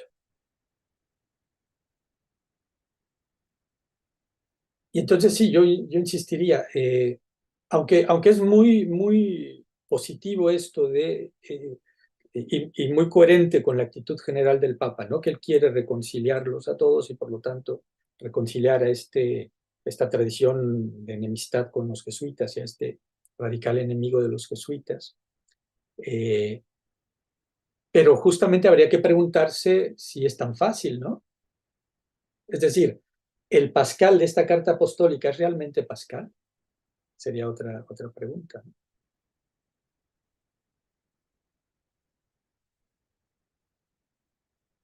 ¿Cómo ven? Pues, por supuesto, muy interesantes las preguntas que planteas y me parece que antes que otra cosa, o al menos me resulta así, a primera vista, que terminan siendo eh, prácticamente imposibles, ¿no? De respuesta. Decir quién es Pascal, sobre todo porque al enfrentarnos a una obra como la de Pascal, Pascal filósofo, que se quiere señalar en pensamientos, pues encontramos que según quien la vaya elaborando, según quien la recupere y según la actualidad de la crítica al respecto, es que vamos disponiendo de dicha obra. Pero esa obra es de Pascal, ¿cómo estar dispuestos a una obra que no está cerrada, que es también por tanto abierta? Entonces, me parece que primero eso es lo que podría mencionar. No podríamos responder a esa pregunta, aunque sí podemos criticar o el análisis que se nos invitó a hacer, pues el uso, la importancia que tiene para el Papa recuperar al menos una imagen y también esta idea que nos ofrece de Pascal, sabiendo que la realidad de Pascal ha de ser mucho más amplia que esa idea. Sin embargo, para la intención del Papa, me parece que cumple el objetivo, que es llamar al mensaje de Cristo y a la conciliación que en este se invita. Y otra cosa que también me llamó mucho la atención de lo que mencionabas es el asombro, cuando cuestionas lo del asombro en Pascal. sobre todo porque pienso, por ejemplo, en esto que me prejuicia, que es mi formación germánica en filosofía, y que es Heidegger, que esquematiza la disposición filosófica en tres bloques, hace de la antigüedad el espacio del asombro, con Descartes y su modernidad, el espacio de la duda, y ya los tiempos que le tocan vivir, donde él es gran ejemplar de esto, es el espacio de la angustia, o que esto se acerca más a esto que me aterra y a esto que, digamos, en el uno de lo, o más bien en el todo de lo ente o en la ausencia de lo ente, me anula. Y sobre todo lo pienso porque me inquieta pensar si es que realmente son tan excluyentes, si es que la duda y el espanto no conllevan también asombro, y si el asombro también con los griegos no conlleva duda y espanto. En ese sentido, no sé si tal cual podríamos decir que dicho asombro estaría cerrado a ese tipo de experiencia que parece un poco más tétrica, o puede confluir y encontrarse con ello y eventualmente con otras emociones, como la agonía de Unamuno, o si le hacemos caso a un Hajime Tanabe en la escuela de Kioto, la vergüenza. No lo sé, pero quizá, no sé, eso se me ocurre. No, yo creo que tienes razón, que no, no se pueden separar. Vamos, son esquemas que pueden ser útiles, pero que luego justamente hay que matizar, ¿no? Y recordando lo que decía Lucia, de más septentrional, más meridional, justamente, ¿no? O sea, Pascal podría ser alguien inspirado en Lutero que a su vez inspira hacia el norte, ¿no? Inspira a Kierkegaard y a través de Kierkegaard al propio Heidegger, en esto que Aranguren llamaría el talante luterano, ¿no? El talante angustiado, el talante desesperado del que Unamuno participa también un poco a su manera. Eh, Quizás otra observación también que hay que tomar en cuenta, retomando lo de Paul Valadier, que él lo decía en relación al Vaticano II, pero que con un papa jesuita esto se actualiza tremendamente, es que el combate entre jesuitas y jansenistas, eh, pues es un combate de plena actualidad ahora mismo en la Iglesia Católica con el Papa Francisco, ¿no? Porque porque hay toda una revuelta tradicionalista contra el Papa Francisco, de todos estos que quieren aplicar el cristianismo preconciliar o anterior al Vaticano II, que dicen ellos es el cristianismo de siempre, donde no hay apertura a los divorciados vueltos a casar, eh, otras modalidades, ¿no? Pero digamos que para subrayar lo de el Papa, ¿cómo se llama esta encíclica, no? Eh, esta actitud casuística del Papa, ¿no? Que busca esta pastoral que incluye a toda una gran, enorme categoría de católicos que un rigorismo tradicional pascaliano, jansenista dejaría fuera, y que, ¿verdad? Entonces, hay esta tremenda actualidad de la polémica que Paul Valadier la ubicaba en relación al Vaticano II y la reacción tradicionalista, y que con el Papa se ha radicalizado, y que entonces subrayaría todavía más la oposición de la figura de un Pascal y de las provinciales contra lo que Francisco está haciendo en la Iglesia, y que entonces subrayaría todavía más la importancia, el interés de esta carta apostólica, ¿no? No está hablando del pasado, está actuando en el presente mismo de la Iglesia, ¿no? Como ven.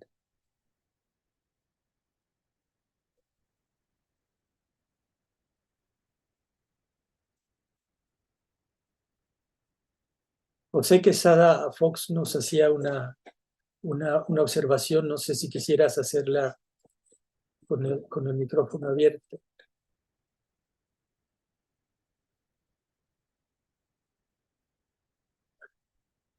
Sí, buenas tardes. Miren, lo que pasa es que No sé por qué no se puede iniciar mi video. Me pone aquí un letrero que no se puede iniciar.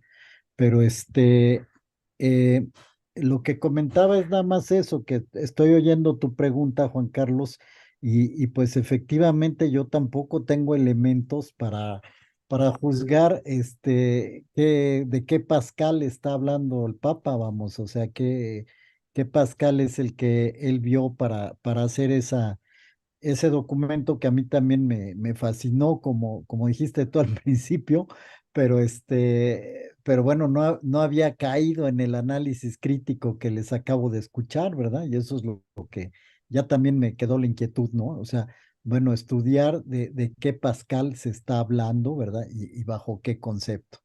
Y perdón por lo de la cámara, nunca me había pasado esto, no sé qué me pasó. Pues gracias por tu intervención. Eh, que, en fin, yo creo que de lo que se trata es de recoger todo lo positivo que hay en el gesto del Papa y bueno, pues eh, ejercer un poquito también la crítica, no como enemigos, ¿no? Sino como colaboradores, ¿no? De este gesto. Porque yo insisto, a mí me consuela incluso, ¿no? Estaba buscando otra palabra, ¿no? Me resulta muy consolador el que el Papa pues ponga su mirada en este enorme pensador, por el que yo tengo una admiración también enorme, ¿no? Pero que no, justamente no es una admiración exenta de crítica, para lo cual me ayuda el hecho de que él es muy crítico con otro que yo admiro todavía más, que es Descartes, ¿no? Respecto de quien también me desconsuela que la Iglesia no le dé su lugar, ¿no? Eh, ¿Verdad? Porque es un laico, pero que como pensador está, enójense todos los que me escuchan, está a la altura de Santo Tomás de Aquino, o quizás todavía más altura, ¿no? Porque como filósofo, es un filósofo original, mientras que Santo Tomás de Aquino como filósofo depende de Aristóteles, ¿no? No digo que como teólogo Descartes esté a la altura de Santo Tomás, Dios me libre de ello. ¿Cómo ven? Pues la originalidad me inquieta un poco también en Descartes, que también bebe de las aguas escolásticas, las Sí, aguas jesuitas. Entonces, y que además se ha reclamado precisamente eso, la originalidad para poder mostrar a ese Descartes como el campeón de este nuevo proyecto que no quiere deberle nada a ninguna tradición ni a ninguna antigüedad. Entonces, quizá, no sé si decir ese grado de originalidad, porque también se va a reclamar desde muchos aspectos y que he hecho. De hecho, quería yo mencionar que pues no es mi caso tanto con Descartes, pero un tanto más sí con Arthur Schopenhauer, al cual también lo encuentro conciliado, dice él, con el cristianismo antiguo, que no el moderno, ilustrado, protestante. Entonces, y sobre todo porque este Arthur Schopenhauer se presenta, según alcanzo a ver, como el talante de Pascal de esta miseria y esta grandeza del hombre sin necesidad de Dios. Es decir, en ese afán de poder hacer la explicación del mundo y consolarse con la nada. Que esto lo menciono también porque te sorprendía Borges con lo que mencionabas.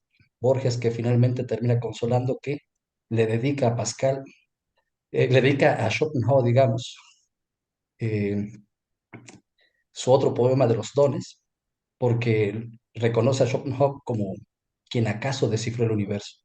Y ese Schopenhauer que acaso descifró el universo, que así le parece a Borges, es un Schopenhauer que invita precisamente a este consuelo frente a la nada, que invita también, que señala que la idea, que es el error innato y no una idea innata, esto que se afirma con Pascal, que es el eudemonismo, la tendencia a la búsqueda de la felicidad, cuando por el contrario más bien es la renuncia a esa búsqueda de la felicidad para no estar agitando los dolores que suelo sentir, porque el dolor es positivo y la felicidad es negativa. Entonces cuido mejor lo positivo del dolor, alejándome de esa seducción de la felicidad que es una mera, que es algo posible y que en tanto que posible, digamos, excita mi fantasía y me produce, por tanto, mayor realidad en la cual puedo caer, digamos, en esa sensación incómoda. Entonces, quizá también por ahí habría algunos elementos de ver cómo se cambia estas consideraciones, esta originalidad de presentar la filosofía como un único pensamiento y no como sistemas de pensamiento, esta originalidad. Entonces, eso es lo que quería, digamos, me detengo ahí, añadir que Borges podría estar más en esta orientación y no tanto, digamos, en la ontoteología tradicional más acorde con Pascal y con Descartes. Claro, pero justamente esa última palabra, ontoteología, me hace pensar en Eckhart. Y justo lo que te iba a preguntar es, bueno, la nada esa de Schopenhauer, ¿qué relación tiene con la de Eckhart? ¿No? Porque resulta que para Eckhart Dios es la nada, ¿no? Entonces, porque hay un poema de Borges que cito precisamente en indicación del cartesianismo radical, donde está dando las gracias. Doy gracias por una calle de Ecuador, doy gracias por aquel viejo asesino que en una calle de Ecuador me dio una manzana, diciéndome, no me gusta que la gente salga de mi casa con las manos vacías. Y cierra, solo un hombre a quien no le queda otra cosa que el universo pudo haber escrito estas líneas, ¿no? Entonces, ¿cuál nada? A ver, ¿no? O sea, está alabando la nada, pero esa nada es el universo, ¿no? Vamos a ver, entonces, ¿cuál nada? ¿No? Eh, y es una nada frente a la que él no está angustiado, sino asombrado. Entonces es una cosa curiosa. Y sí, efectivamente, Schopenhauer es una de sus referencias fundamentales, ¿no? Entonces yo que casi no conozco nada de Schopenhauer, me pregunto si Descartes no estará por ahí detrás. Sí, de hecho dice Schopenhauer que Buda, Eckhart y él dicen prácticamente lo mismo. Eckhart, con la dificultad de tener que meter en la mitología cristiana ese pensamiento, mitología que por su historia se ha llenado de elementos ajenos. Buda lo hace de manera más clara, todo lo claro que puede hacerlo una religión, y dice, y en mí este pensamiento está en su total claridad. Entonces, eso es lo que él en todo caso vería. Ahora, respecto de esa nada, lo que él dice es, pues de la nada no se puede hablar, ¿no?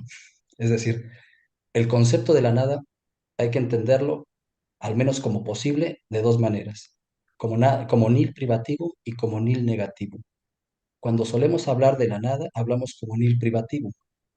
Es decir, en este vaso no hay nada de caballo, o no hay nada de, qué decir, no hay nada de agua salada. Es decir, ese tipo de referencia está privado de ello, por eso es que lo referimos así. La nada negativa, pues es impensable. Sencillamente, lo que podemos pensar es simplemente esta totalidad manifiesta que él entiende como voluntad que se autoconoce, como voluntad omnipotente, que es todas sus manifestaciones, y en ese sentido, por eso es que cada individuo en que se manifiesta la voluntad, pues es todo. Por eso es que más allá de él no hay nada. Entonces, ese sería el consuelo de simplemente ser esto sin nada más. Para ponerlo en ese sentido del nil privativo, no del nil negativo. Ya, bueno, sí, sí. Bueno, es muy interesante, aunque eso nos lleva por otros derroteros. Y quizás regresando a Pascal, estaría el asunto del pecado. ¿Qué es el pecado? El pecado es, ya soy yo esta criatura que está en una relación armoniosa con el creador, pero es que yo quiero ser el creador, ¿verdad? Yo quiero ocupar el lugar de mi creador y ahí está el pecado, ¿verdad? Y entonces habría que hacer dos interpretaciones del pecado, ¿no? O sea, hay una caída que me hace perder esta amistad con Dios y entonces me arroja fuera de su cercanía, fuera del paraíso, pero con la posibilidad de que Él me rescate, ¿no? Bueno, en fin, esto más bien sería la interpretación. Esto estarían las dos interpretaciones. Simplemente el luteranismo, y esto está un poco presente en Pascal, agravaría la interpretación de esto, ¿no? O sea, una cosa es que esto deje mi voluntad y mi inteligencia heridas, y la interpretación radical que hay en Lutero y en el protestantismo en general y en Pascal, ¿ah? Es que las anula, ¿verdad? Anula la voluntad, anula la inteligencia, y por lo tanto no puede haber humanismo, no puede haber progreso en el hombre gracias a la cultura, gracias a la ciencia, gracias a la moral. Lo único que queda es abandonarse a la gracia, ¿no? Mientras que en los jesuitas sostendrían un humanismo cristiano, ¿sí? O en general el catolicismo, ¿no? O sea, la gracia coopera con la naturaleza, no la anula. La gracia restaura la naturaleza. Entonces, esta naturaleza restaurada permite que el hombre, bueno, no es que él se salve, pero él, aquella frase de San Agustín, ¿no? Dios que te creó sin ti, no te salvará sin ti. Sin Dios no se puede. O sea, el hombre solo no puede. ¿Ya? Pero tampoco es que el hombre sea marioneta de Dios, sino que la gracia de Dios recupera la naturaleza del hombre, pues, tanto la inteligencia como la voluntad, que solas, en su estado de desgracia, no podrían salir adelante, pero con la gracia de Dios salen adelante, ¿no?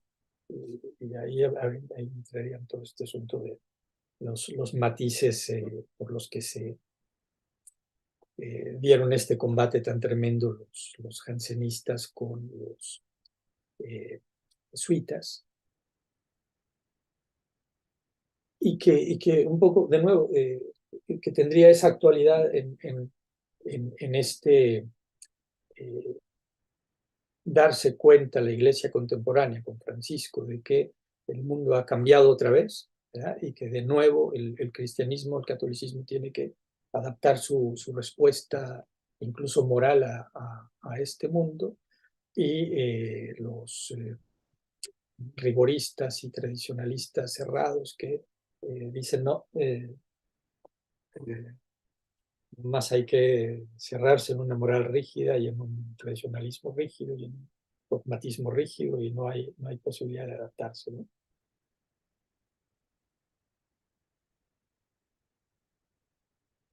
Digo, saltándome yo al asunto pues del papado de Francisco, que también es un asunto que veo de lejos, que no he estudiado ni lo suficiente para estar discutiendo sobre eso públicamente, ¿no? Pero bueno, me salgo por la tangente en relación precisamente a esta encíclica, que creo que sí, que apunta en fin, que no podemos no relacionarla con eso, ¿no?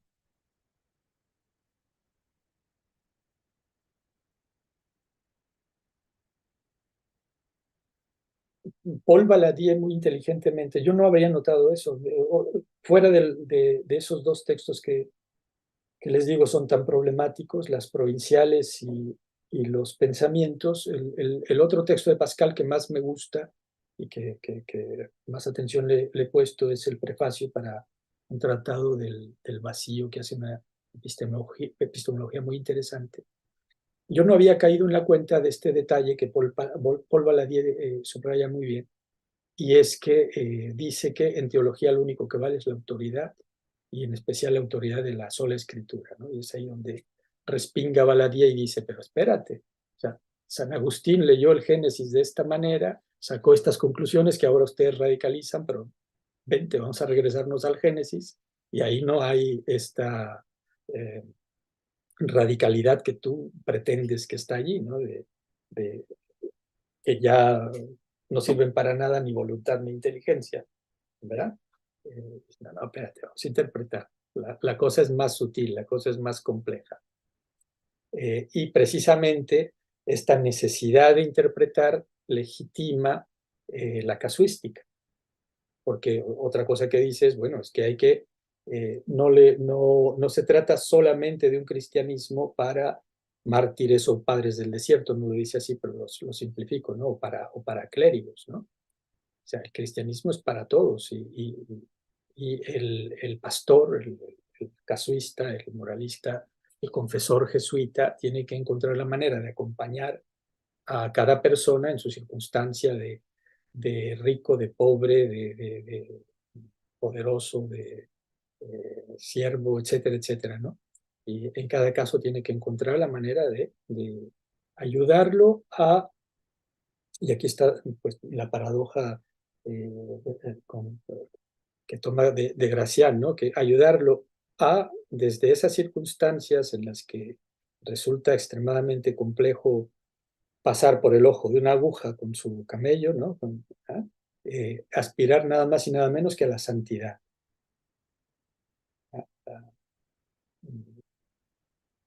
Y eso tampoco se ve mucho en Pascal, ¿no? O sea, que Pascal sea un enamorado, yo diría con Borges, pues no se le nota mucho, ¿no?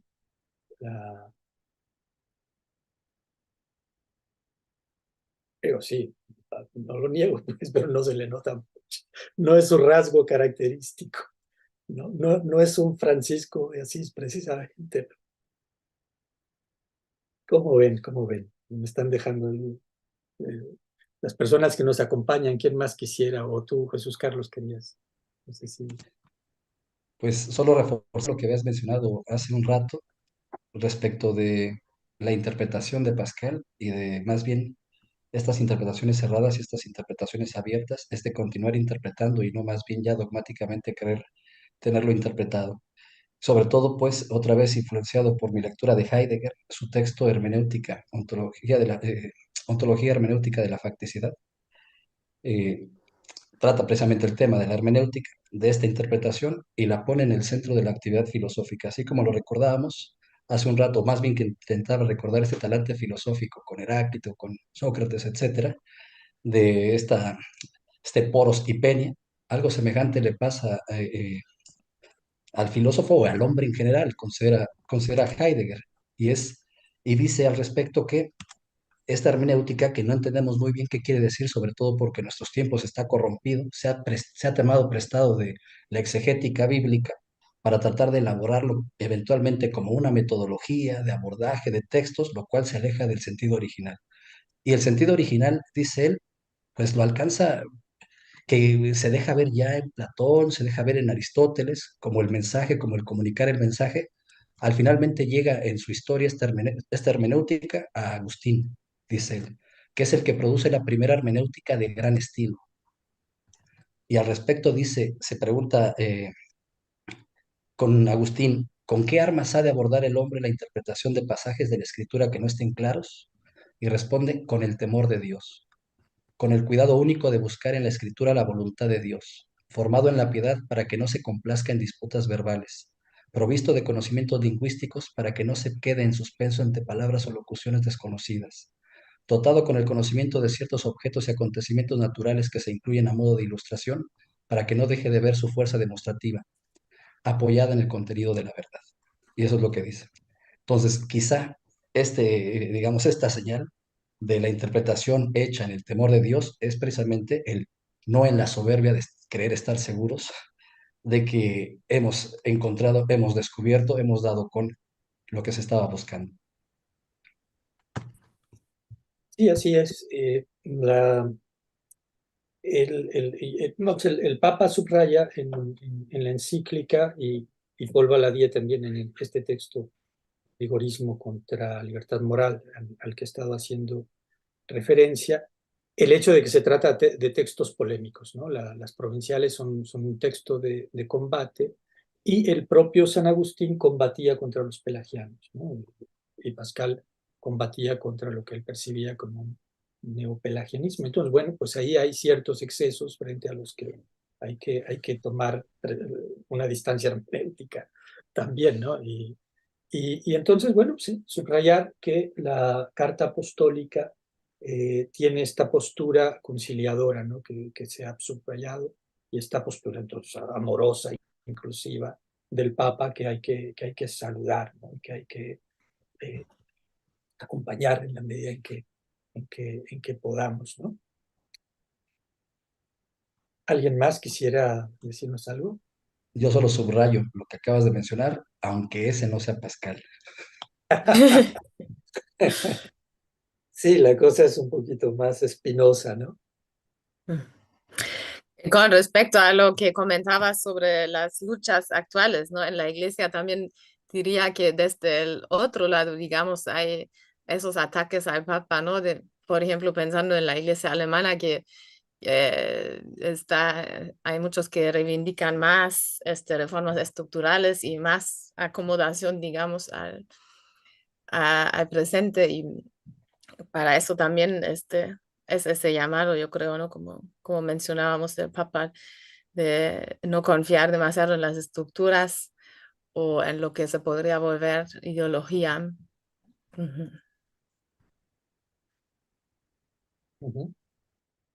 Más en el amor, pues, y en la humildad, ¿no? Que también es algo que dice que caracterizaba a Pascal y que, bueno, a lo mejor al final sí, ¿no? Pero que justamente yo regreso a lo de los pinchos, el cinturón con pinchos, ¿no? Es también muy fácil para el hombre contemporáneo espantarse de las disciplinas, ¿no?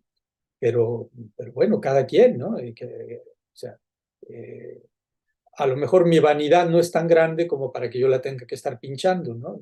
No lo sé, en una de esas sí.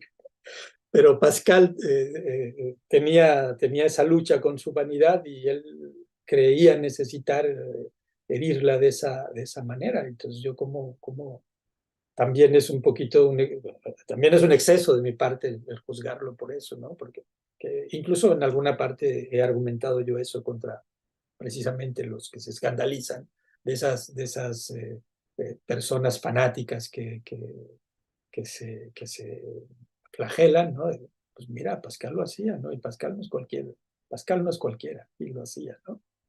Claro, o sea, eh, también hay que voltear hacia nuestra suficiencia de hombres modernos, hombres, eh, pues no sé cómo decirlo, pues, pero bueno, a la suficiencia de cada quien, también a la mía, ¿no? Hay que tener esa distancia.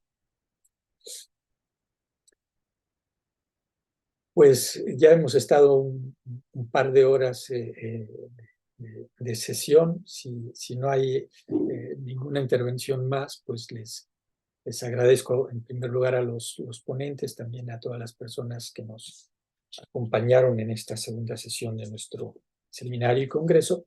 Y los invito a la siguiente sesión, el 6 de diciembre. La licenciada Mari Carmen Garduño, de la Universidad Autónoma de Querétaro, nos hablará de la sutileza de la imagen. Entonces, con eso, pues, gracias, buenas tardes ya en México y buenas noches en Europa. Muchas gracias y Gracias. buenas tardes. Buenas tardes también a todos. Nos vemos. Nos vemos. Nos- Muchas gracias.